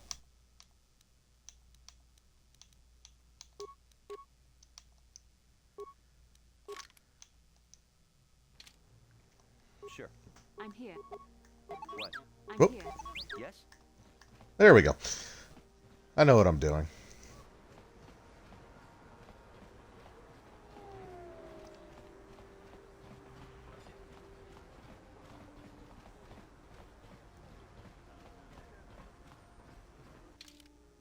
So where is the Sith military base? Is it on this map?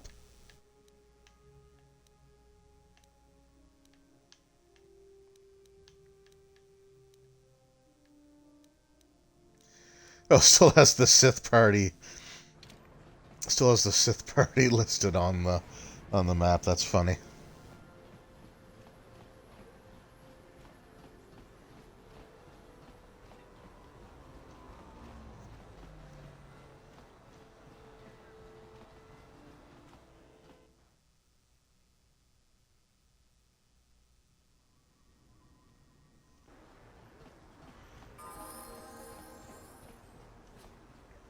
Alright, so yes, let's get our droid. How many credits do I actually have? Okay, yeah. We'll get our droid. We'll get our droid some ion pistols.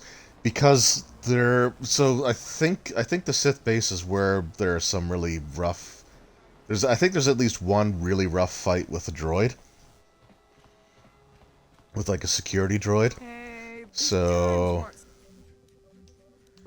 So I definitely want to have something that's just going to be more effective against them.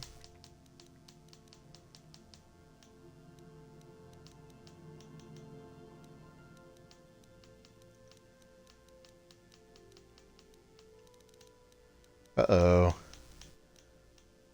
Is it the ion blaster? Okay, I'm going to buy one just to see.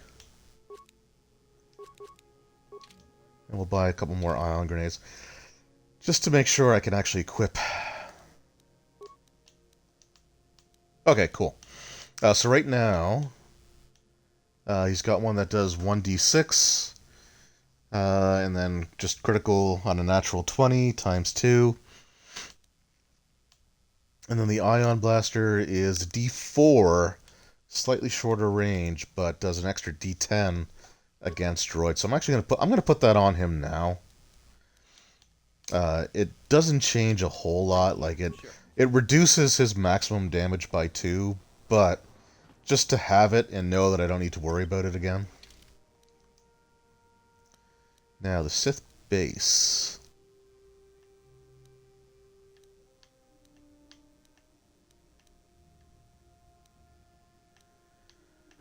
Where in the hell is the Sith base?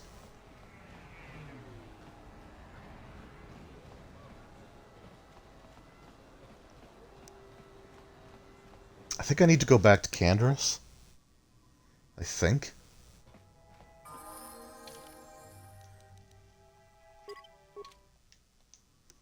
So yeah, like I said, so this will transit me back to the place that it's like Recall in Baldur's Gate Dark Alliance.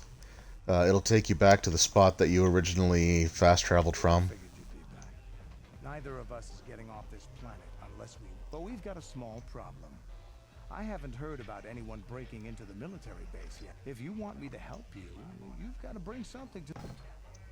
God damn it, okay. Glad to hear it. I'll be waiting.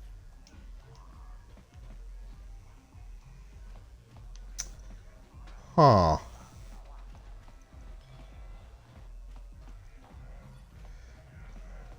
So I always remembered being able to access the Sith base from the upper city. So maybe that's what I need to do. Um, like I said, it's been at least a decade since the last time I played this. So, um, and okay, well, it's been a decade. It's been over a decade since the last time I made it this far. When I did buy it off of Good Old Games on my laptop, I did play a little bit, but I didn't even make it to uh, I didn't even make it to the Volker base. So, but anyway, I actually got to take just a quick bathroom break. So, I'll just be like a couple minutes, and I will be right back. So once we come back, I will make my way to the Sith base, and I'll find it. I'll find it. So, just need a couple minutes, and I will be right back.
All right.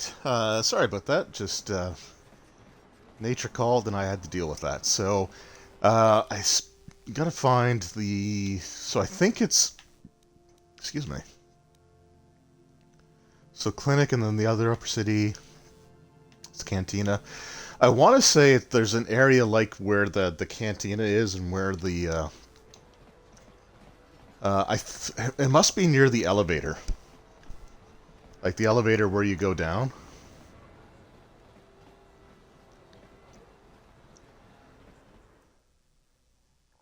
Because I'm almost positive that it's on the upper city.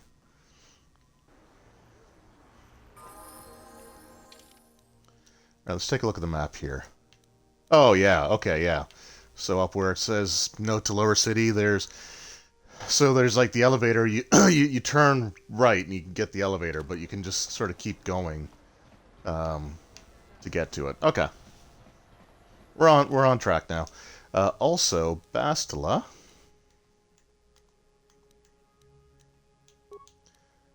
Can you? She can't. Dang it. So I kind of want to put the... I kind of wanted to put the immunity to mind affecting on her once we get to the Sith base. She's pretty close to another level. Okay, hopefully I can get her another level before... Hopefully I can get her another level before we finish the Sith base. And that way I can give it to her. See, I mean, I can put it on my character, too. I mean, I guess, spoilers, we're going to fight a Dark Jedi when we get there. And I think the Dark Jedi, like, has things that he can stun you with. So, yeah, there it is. There's the Sith base. So, basically, what I want is to be immune to the mind-affecting stuff, so that that doesn't happen. Bastila's a better person to put it on because she's going to be a higher level. My character's just not going to be up to the task. So I might... this might be where I gain... where I actually do level up to level 5. What? What can I do? Yes?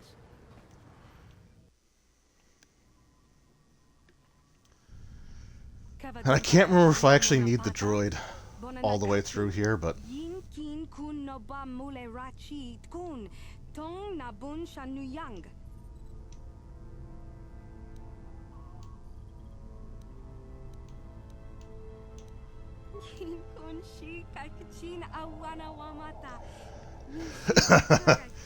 Oh, that was quick. That was easy.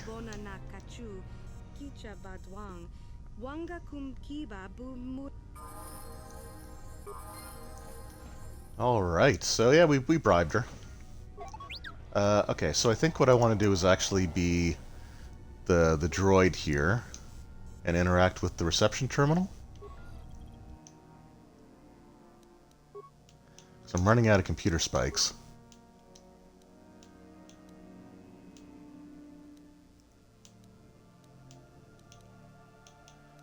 Okay, so I want to take the turrets offline. That's for dang sure.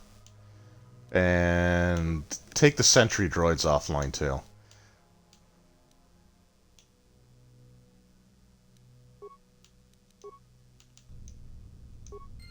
I'm here. Yes? That should make this a little easier.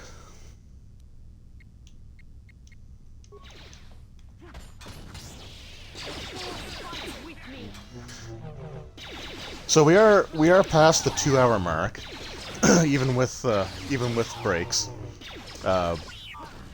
Okay, just ow.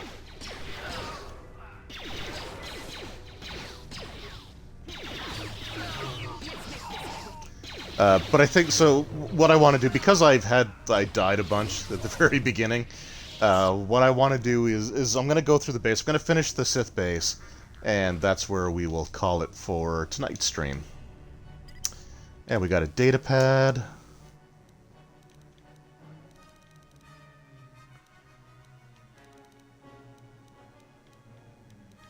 So where is that?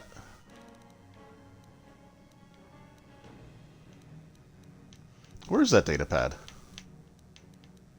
can normally tell you what it has on it. It's usually related to the quest that you're doing. Back data pad.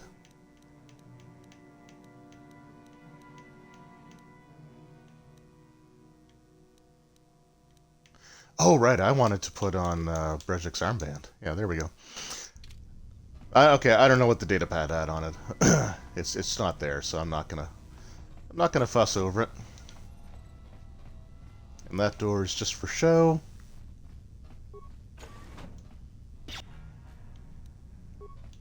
Oh, okay, that's not a security droid, so I guess that's fine.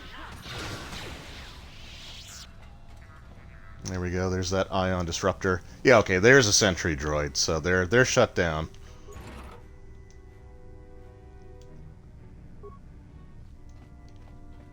And we get some handy-dandy parts for our droid there. First aid's always good to loot these, get some med packs. I have 30 of them now, so I should be fine.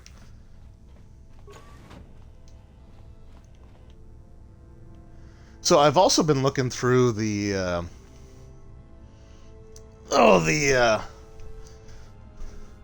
what's the Star Wars RPG thing that I just picked up? The Age of Rebellion.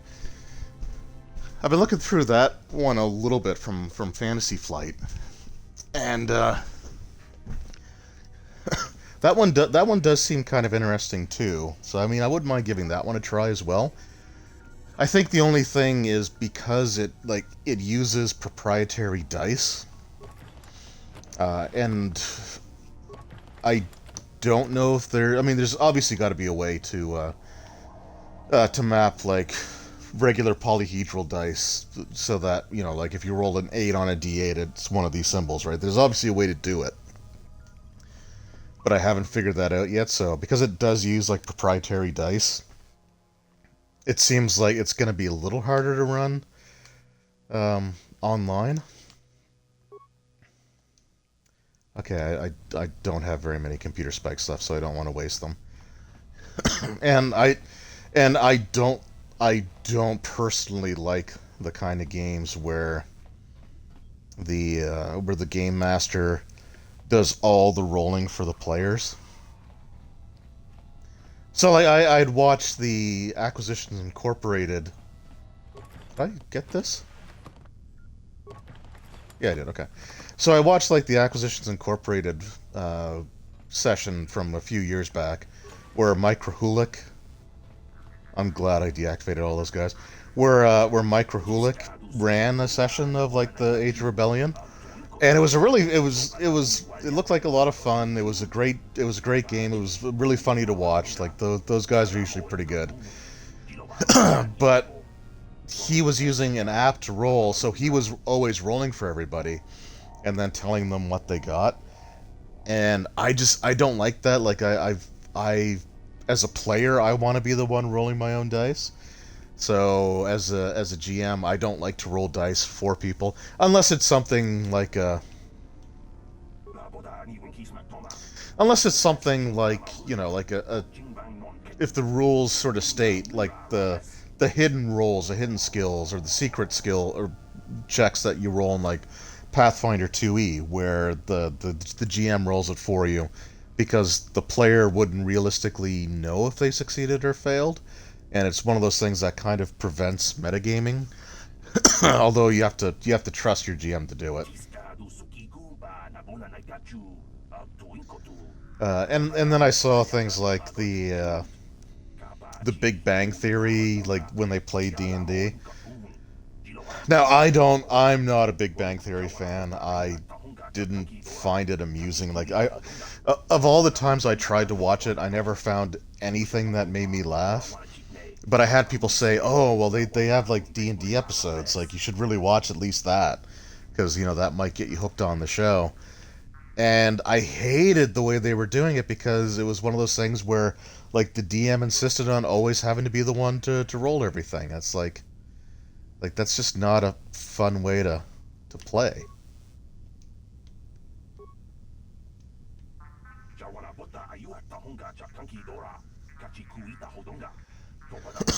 Like I said, like if the rules call for the DM to make a roll for something because the player wouldn't know, like rolling stealth in Pathfinder 2e, or like disable like checks to disable traps or pick locks, right? Well, the lock picking one they know, but to like deactivate a trap, right? Like realistically, the character wouldn't know if they succeeded or failed. So it makes sense that they're not the one that makes that roll, but to roll everything, I don't like that. And I can't imagine the players liking it either. Ooh, hoo, hoo, hoo, hoo. Hello.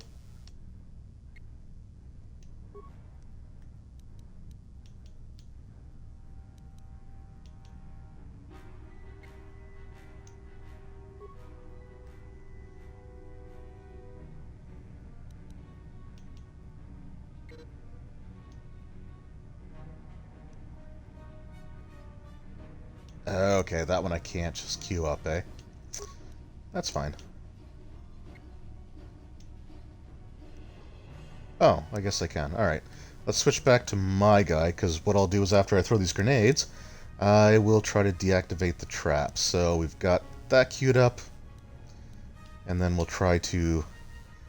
Oh, damn it. Alright, we'll just try to disable the mine. Or they could just, like, run... Oh, they... Okay. God damn it. Alright, well, whatever.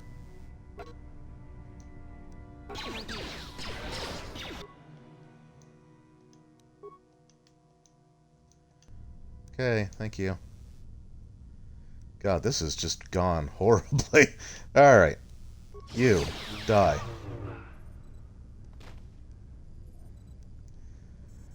Oh, those first explosions were the grenades that the Sith troopers were throwing at me. What can I do?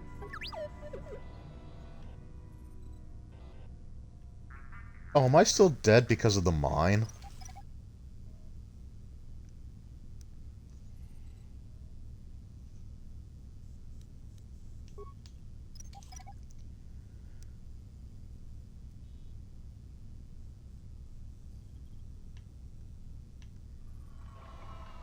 Hello? Well, where the hell did that come from? Oh, that's why I was still dead. What can I do? There we go.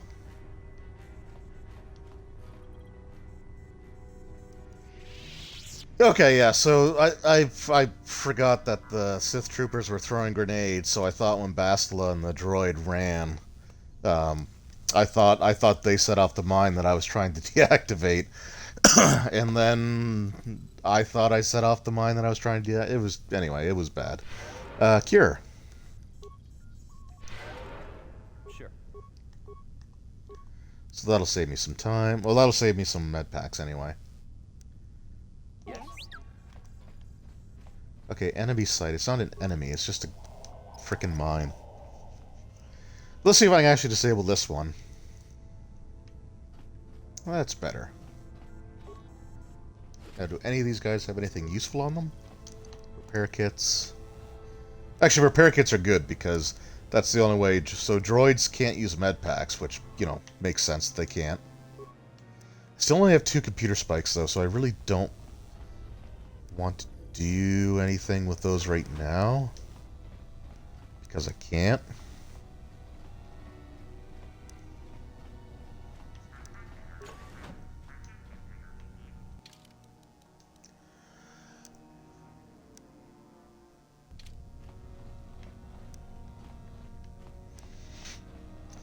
No, the one downside to deactivating all those droids is that I don't get the experience for fighting them.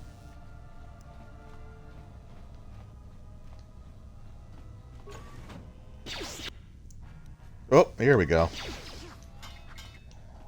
Hopefully this will go better. Boy, they... Okay. They sure do love throwing their grenades.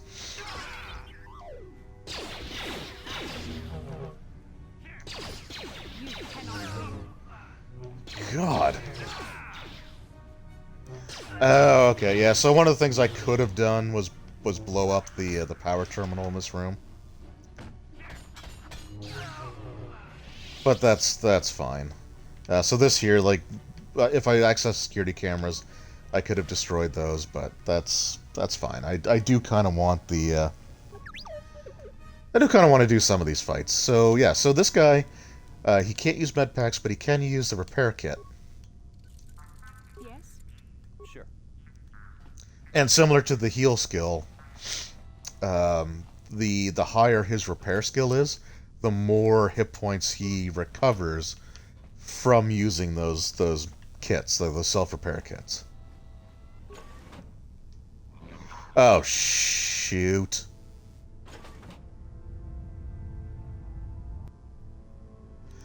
So this was the droid I was talking about.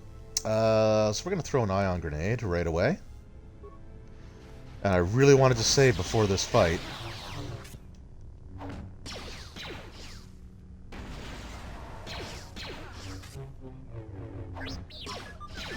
Okay, can I throw the...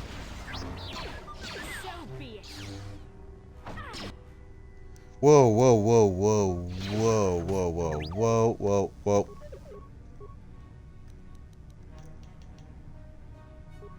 Okay, Bastila.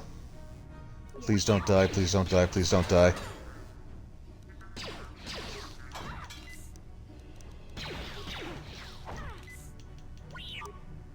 There we go. Okay, cool.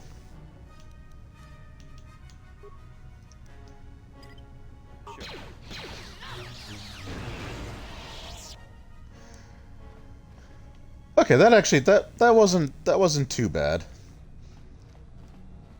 Yeah, so those turrets are offline, which is what we wanted. But I guess there was... So I think with this droid you can deactivate his shield. You can deactivate the shield that he had if you go into the security cameras and see him. I think that's the one thing that's kind of a little annoying about the way this game is set up, is that, like, you have to access a security camera sometimes in order to access a security feature, even though there's a menu option for security features already.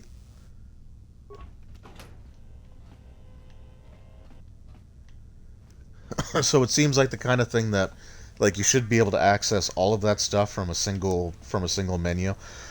Now, I mean, I get why they do it, because they want you to at least see what you're up against before you make any decisions, but I don't know, it's just it's a little, hey guys. It's a little annoying. Whoa, okay. So we're gonna med kit. Actually, I'm gonna come back to him because I need to advanced repair kit. I only got the one, so let's just do that. And then Bastila, we'll do that. And then I will do that. All right, there we go.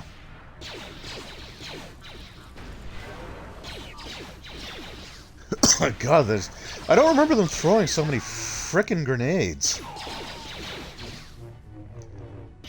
That was like 3 grenades that they threw.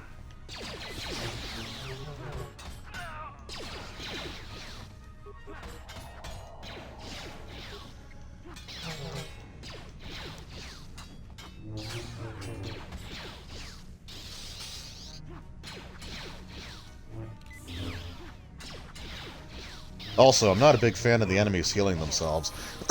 I mean, it's smart, it makes sense, but it is annoying. Okay. I'm also not finding, like, any computer spikes. Which is really surprising, considering that that's something they expect you to do in this section. Anyway, we'll level up our droid. Yeah, same things. Repair, security, and demolitions. Except... Okay, cool. So Bastila... she doesn't get a feat, though.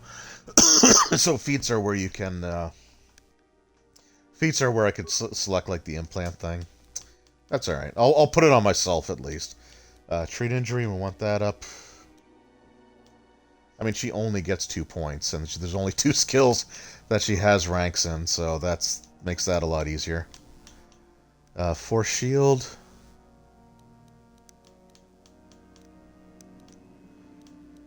Energy resistance, so she's got the stun, which will come in handy. Throw lightsaber. I don't think I've ever actually used throw lightsaber.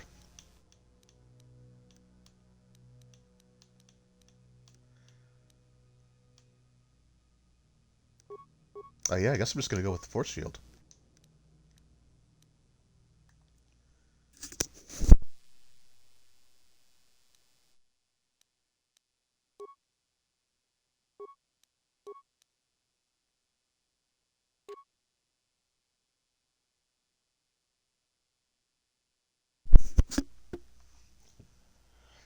Alright, so I got the immunity to... the immunity to mind affecting, so that should help. Because I want to say, once we go down the elevator that droid was protecting, I want to say we just fight a single thing. we just have a single encounter, and then that's it.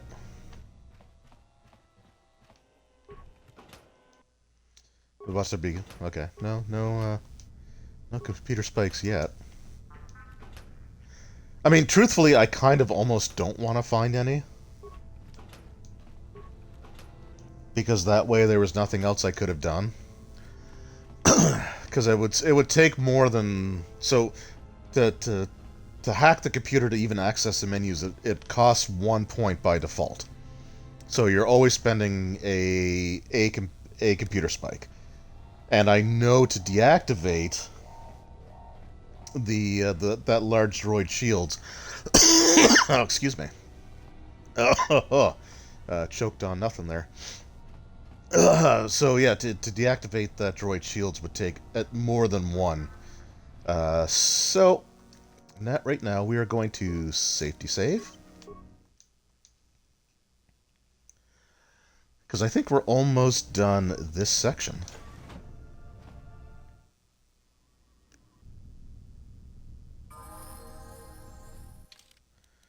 Alright, let's just safety save on this side of the elevator. Whoops.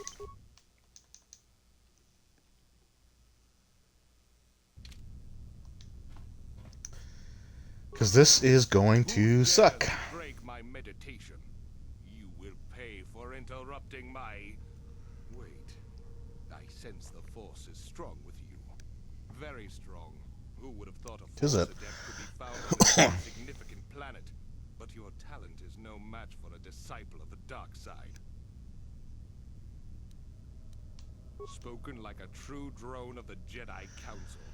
Yeah, there's nothing you can do to talk your way out of this. The potential of the dark side. It is what gives us strength. This meeting is a stroke of luck for me. My master will surely reward me with my lightsaber once I kill you. Oh. Alright, so...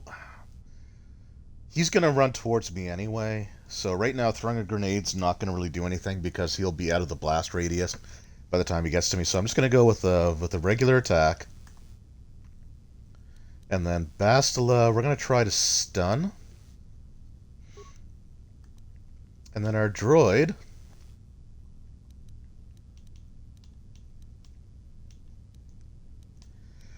our droid will try...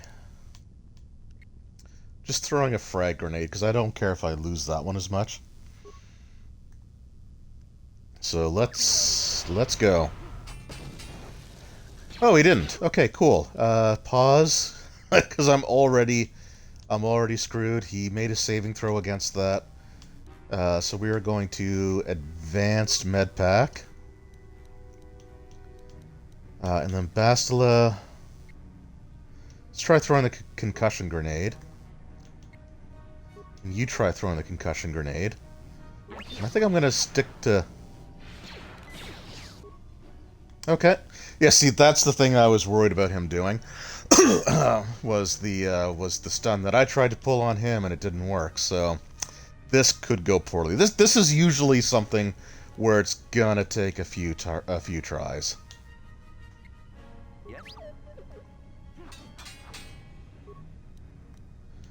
Okay, let's try the concussion grenade again.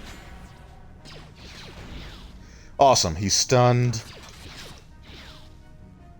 So this might actually work.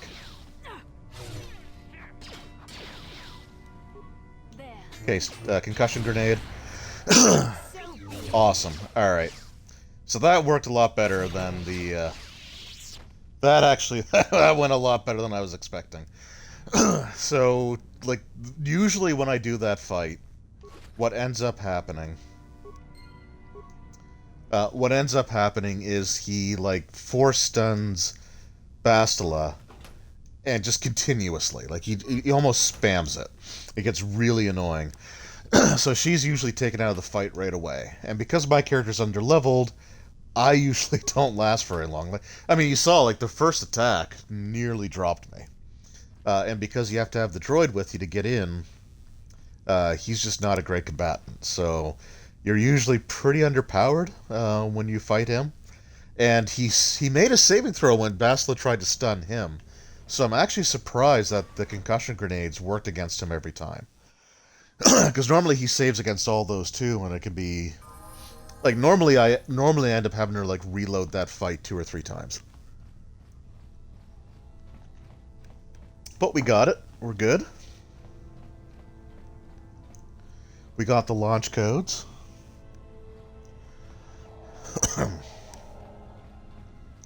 So let's get the hell out of here.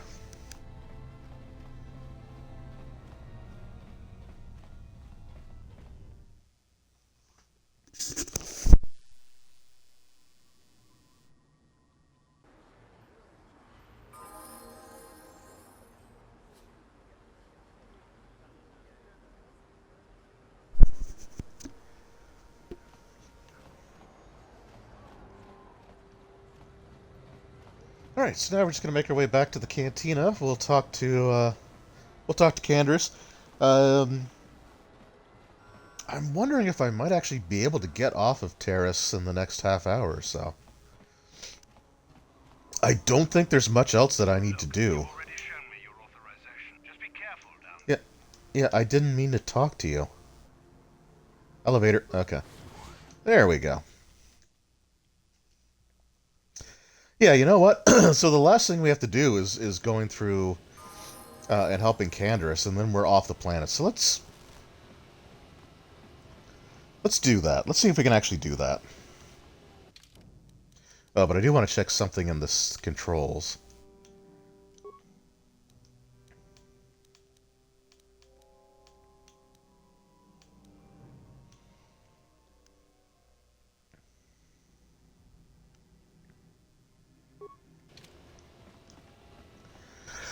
Okay, no, I think we're good.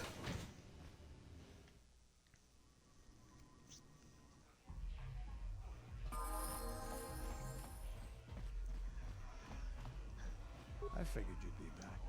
Neither of us is getting off this. Now, I know the Sith military base had a break-in, and I know it was you. Yeah, because everybody in these friggin' role-playing games knows what I've done, even though I just came directly from there here. It's like, well, word travels. We can go right now. Yeah, let's do it. Davik's always looking to recruit new talent. I'll tell him you won that swoop race and mention that you're interested in working for the exchange. I'll say I brought you in so he could check you out. He'll have you stay at his estate for a couple of days while he runs some background checks on you. That's standard procedure. This is too risky. We should find another way. You got another plan, sister? Or are you just objecting because you didn't think of it? No, I don't have another Ooh, plan. Candace. I would rather not place my life in your hands, however. I can say the same about you. That makes us even. Fortunately, we both want to get off this rock, right? While Davik's checking you out, we steal the Ebon Hawk and escape Taris. Come on. I've got an airspeeder nearby to take us to Davik's estate. The sooner we're off Taris, the better. Yep, I agree. Okay, so yeah, so Candace has to be with us. You can also see that, so, like, my guys are, like, light side, but Candace's background is, like, red. And you can get, so if you do a dark side playthrough, you can get a lot of dark side points early. So, and like the more you have, like the darker and more menacing that background gets. So, you can have it so it looks like you're just standing in front of like a wall of fire, basically.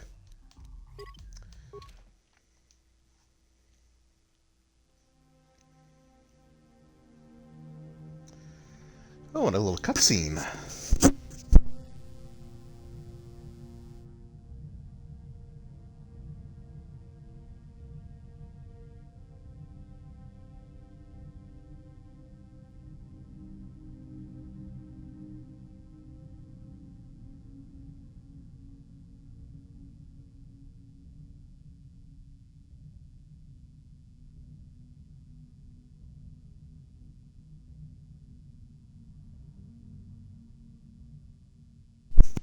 Boy, that establishing shot takes a lot longer than I remember it. There we go.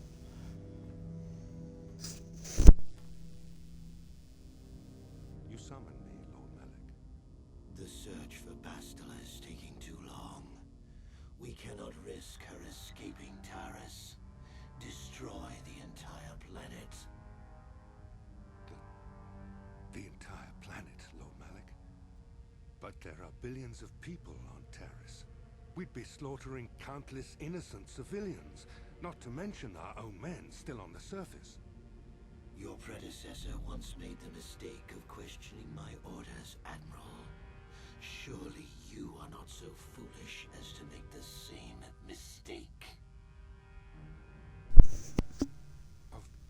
Of course not, my Lord Malik. I will do as you command, but it will take several hours to position our fleet. Then I suggest you begin immediately. You are dismissed, Admiral. So in case it wasn't clear, Malik is definitely the bad guy.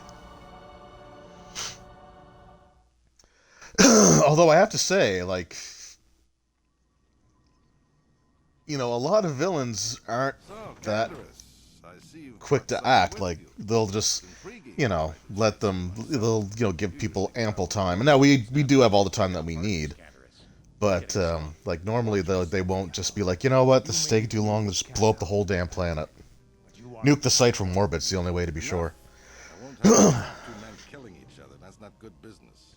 I'm sure Canderous has an explanation as to why he's not working solo anymore. This is a special case, Davik. I ran into someone the exchange might... Yeah, I'm special. You may have heard something of their exploits already. Ah, yes. Now I recognize your companion. The rider who won the big swoop race. Very impressive, as was your display in the rather heated battle afterwards. Don't know what you're talking about.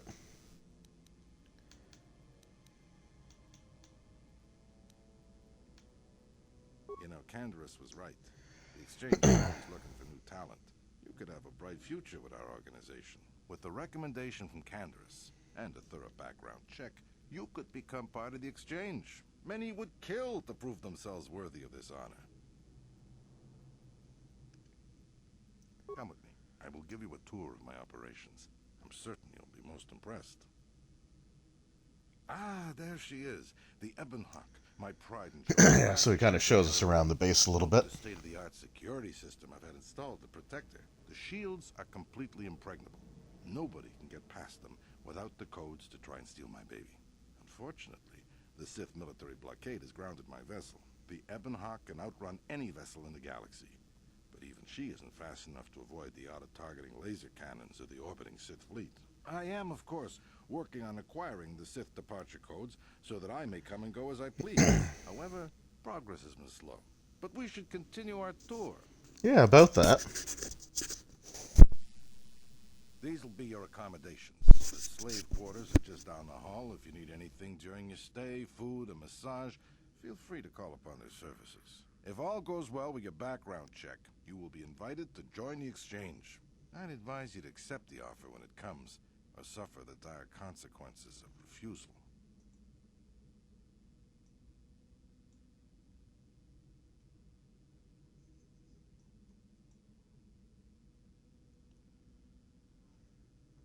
You will stay in these rooms as my guest for the next few days.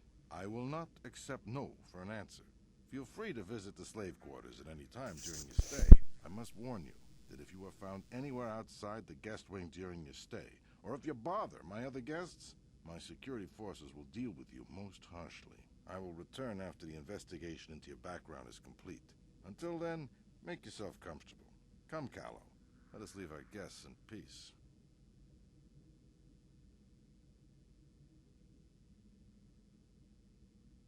Okay, we're inside. Now all we have to do is figure out a way to get past the Ebon Hawk security system, and we can get the rest of your group off this planet. No sense waiting around here, though. The sooner we get off Taris, the better.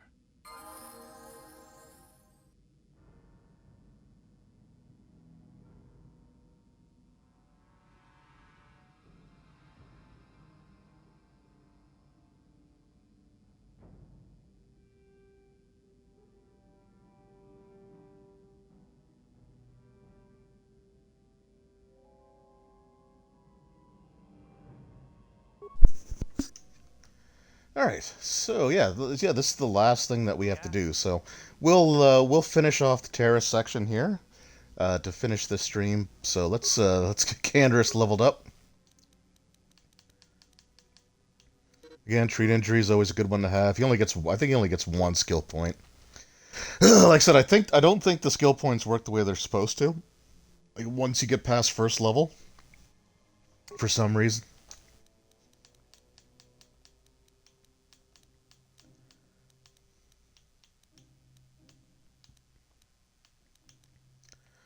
Alright, so we're going to take improved rapid shot. Oh, excuse me.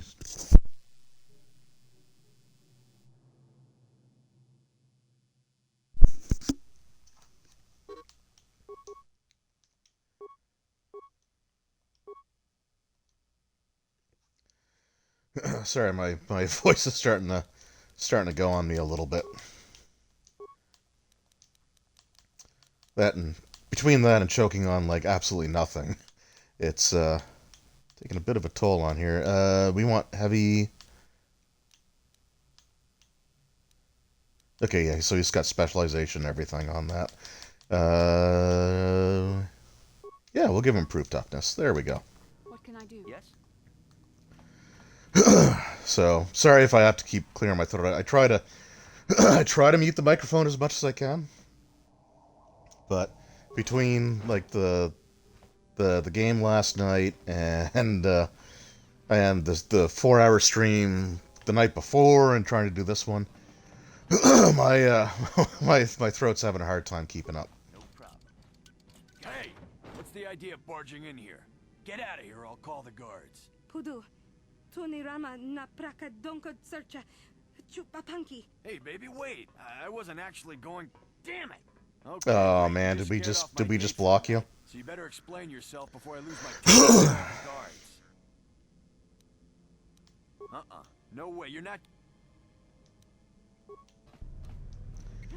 Okay, I guess I should have tried bribing him. That's fine.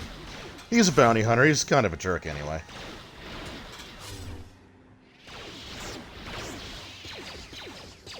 Uh-oh.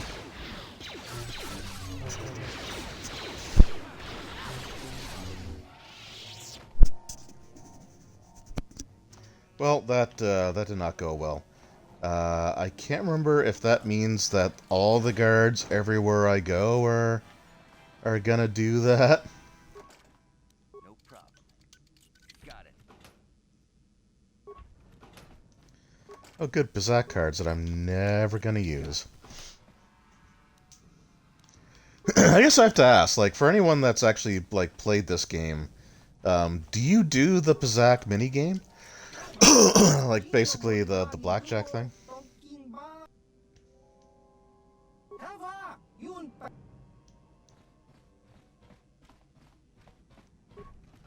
Okay, I won't bother you, I promise. I'm just gonna steal your stuff. We cool? We're cool.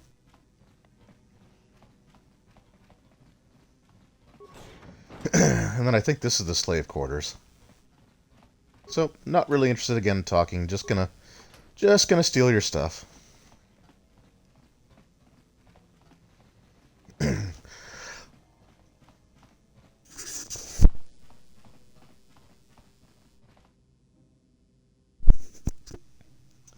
But it's okay because I'm a hero, so I can do that.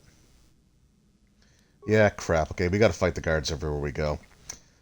Oh well, we'll get experience points, I guess. It does autosave, like, before we start all this, so I could just reload if I really had to. But I think it's gonna be fine. It's not like we were gonna pass the background check anyway.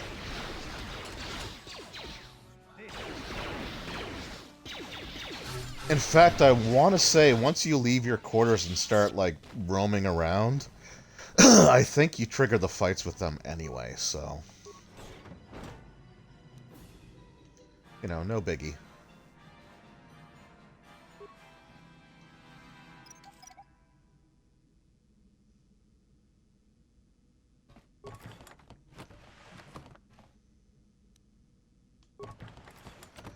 Alright, so we're getting some computer spikes back. There is a computer terminal. Whoop, remains, eh? So there is a computer terminal. We have 7 spikes, that's not bad.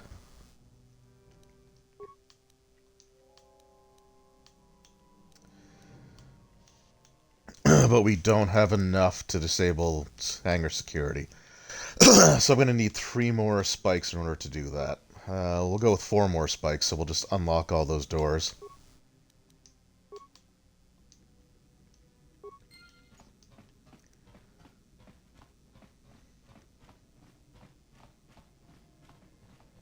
So that kind of sucks.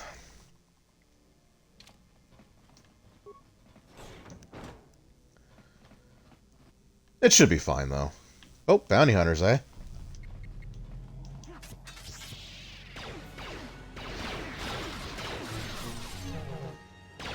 Looks a lot like Greedo. Obviously it can't be, though, because it takes place, like, centuries before. Actually, I have to... I wonder... oh, torture droids, eh? Do we have ion grenades? We do.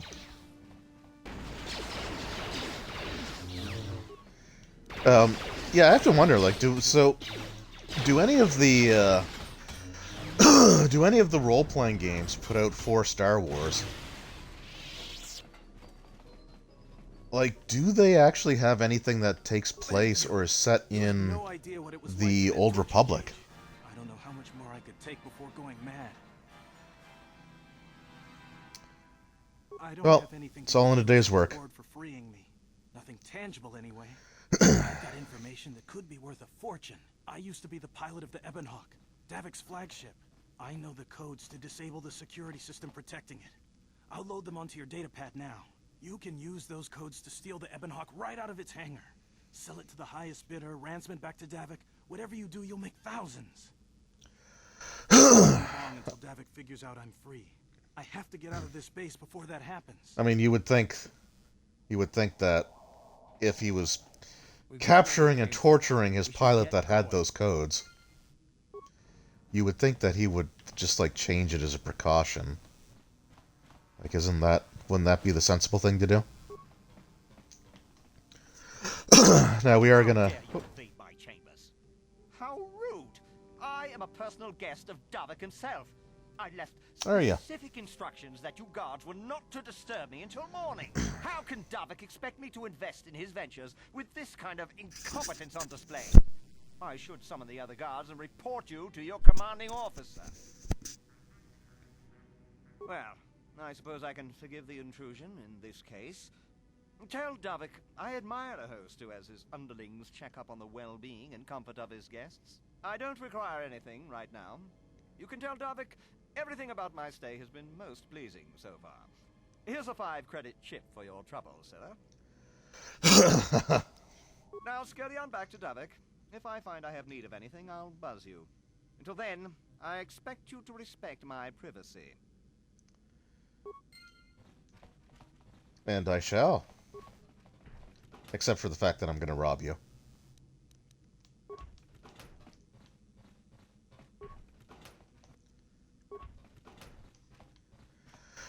Again, this feels so much like Holy Grail with the castle in the swamp where, like, he's just watching me do this. Oh, hey guys.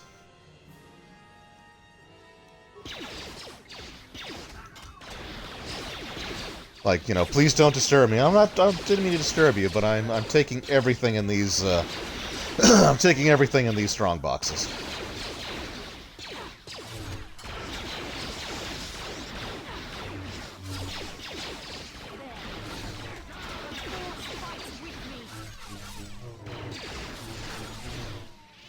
I also have to say, like, the AI for the party members isn't actually that bad, so like Bastila used the healing twice without having to be told, and like it just makes such a big difference when you can do that.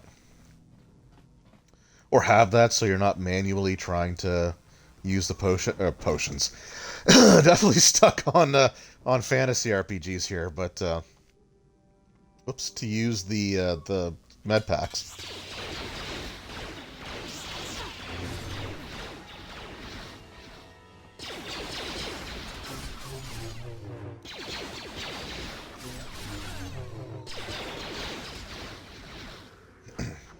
Yeah, just it comes in handy. It's a full party heal. It just makes it makes a huge difference.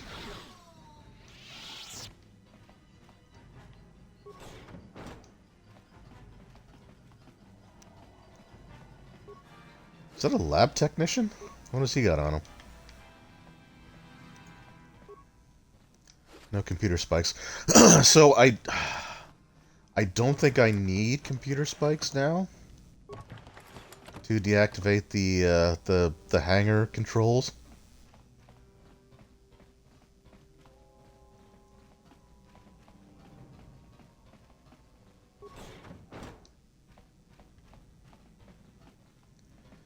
Yeah, that's the hangar bay door. So this should be the security, or leads to the security.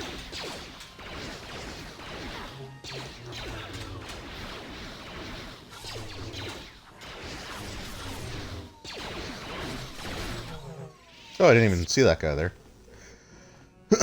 Okay, that wasn't too bad.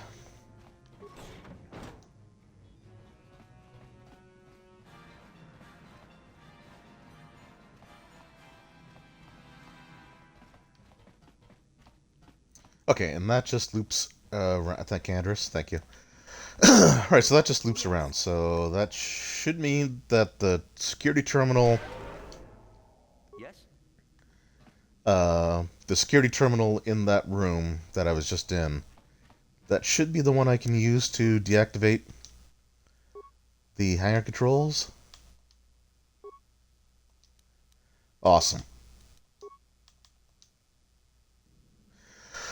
So also, if you see the option to overload a terminal that you're currently on, don't do it, because it will explode and you will take lots of damage.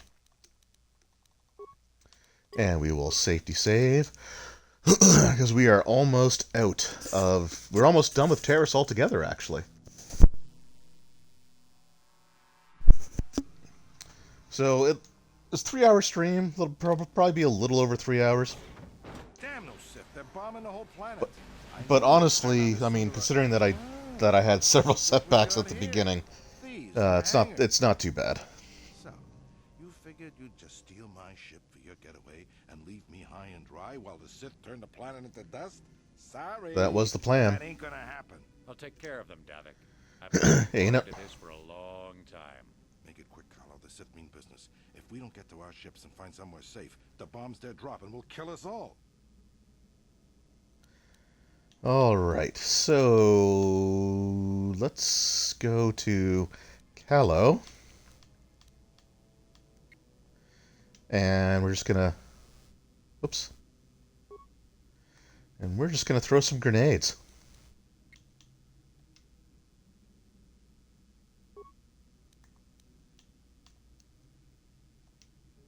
I'm here.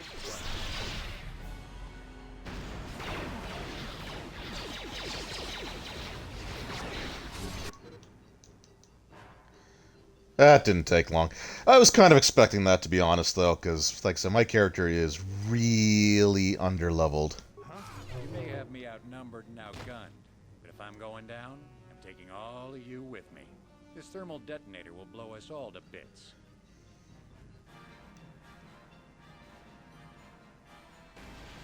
Damn those Sith!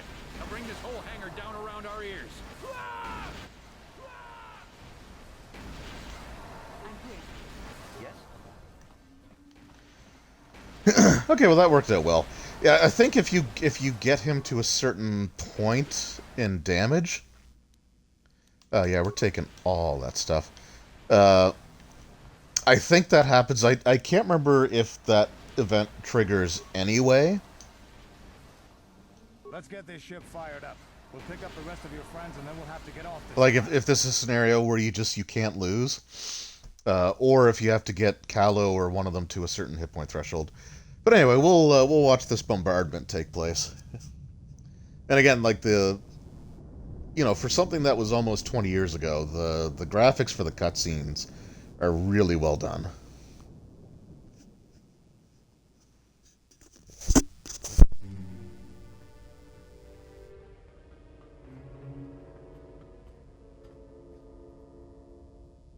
Garrus is defenseless against our assault, Lord Malik. They are offering no resistance. The city is in ruins. Resume the bombardment, Commander. Wipe this pathetic planet from the face of the galaxy.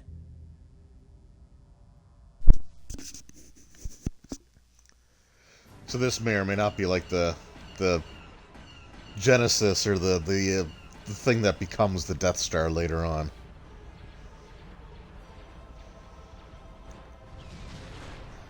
I don't know what it like. The bad guys just love blowing up and destroying entire planets, don't they?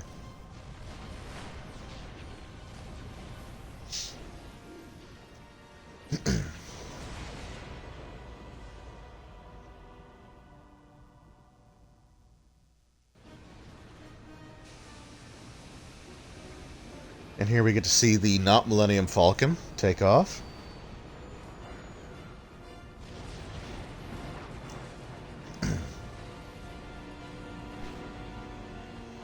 Which is funny because, I mean, it's named after a bird as well.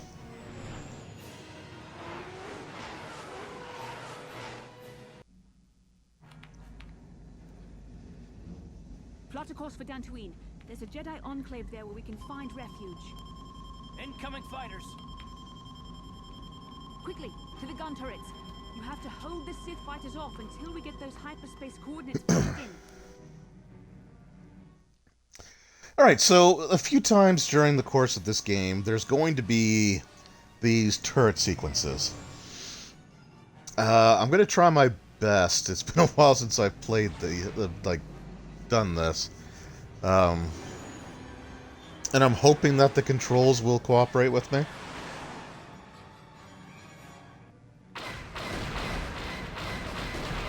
Okay, perfect. So you do have a radar. But like the problem is like you can't aim down beyond like this point, so it can be a little annoying to try to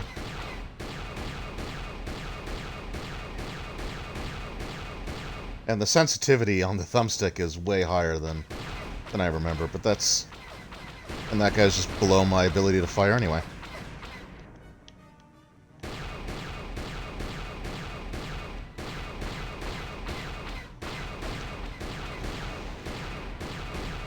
Okay, we got another one there. Again, that one's below the level that I can shoot at. Where we got that one. We only got, what, 2 left? So you wouldn't be so bad, except for the fact that they literally will go below your field of fire.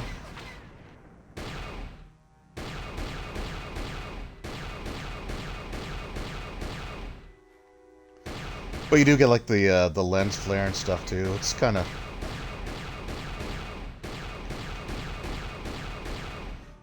and also like the thumbstick is way more sensitive on this controller than I think it was on the original Xbox. I don't think there was a setting to. There we go. I don't think there was a setting to adjust the sensitivity, but I may have to look into that. But either way, we got it.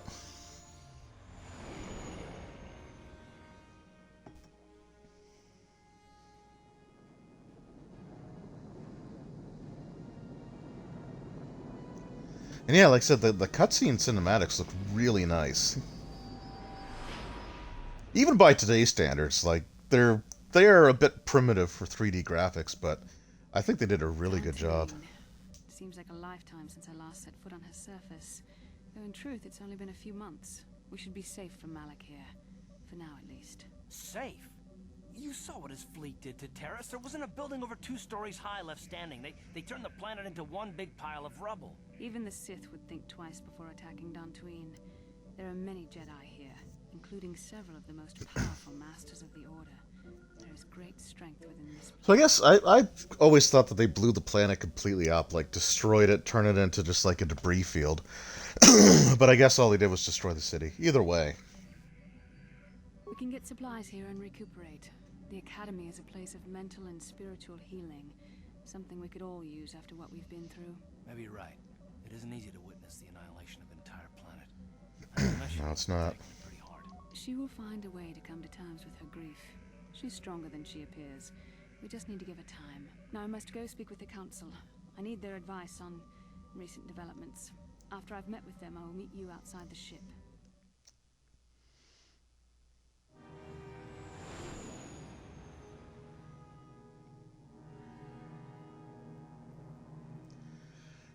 So I do kind of like how it's supposed to look like a widescreen presentation for the cinematics like this, but it's like widescreen for CRT display, so like a 4:3. So you just get this box in the middle of the screen, but regardless. I've spoken briefly with the council.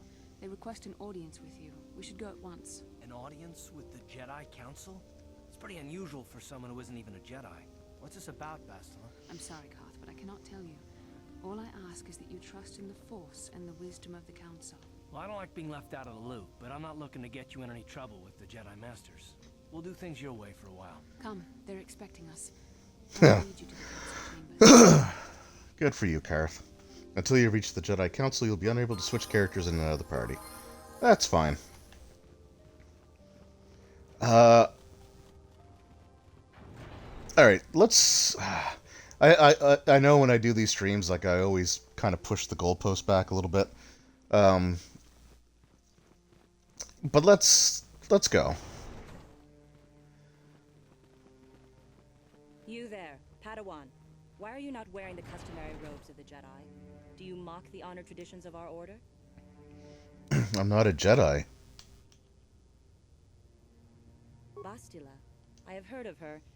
They say she has already mastered the art of battle meditation. Yes, she says that too. Though I've heard she has a foolish pride in her own talents. But as for you... You know what? You claim You're you okay. are not Padawan? I find this hard to believe. The Force is strong within you. I can feel its presence. If this is some type of jest, it is in very poor taste.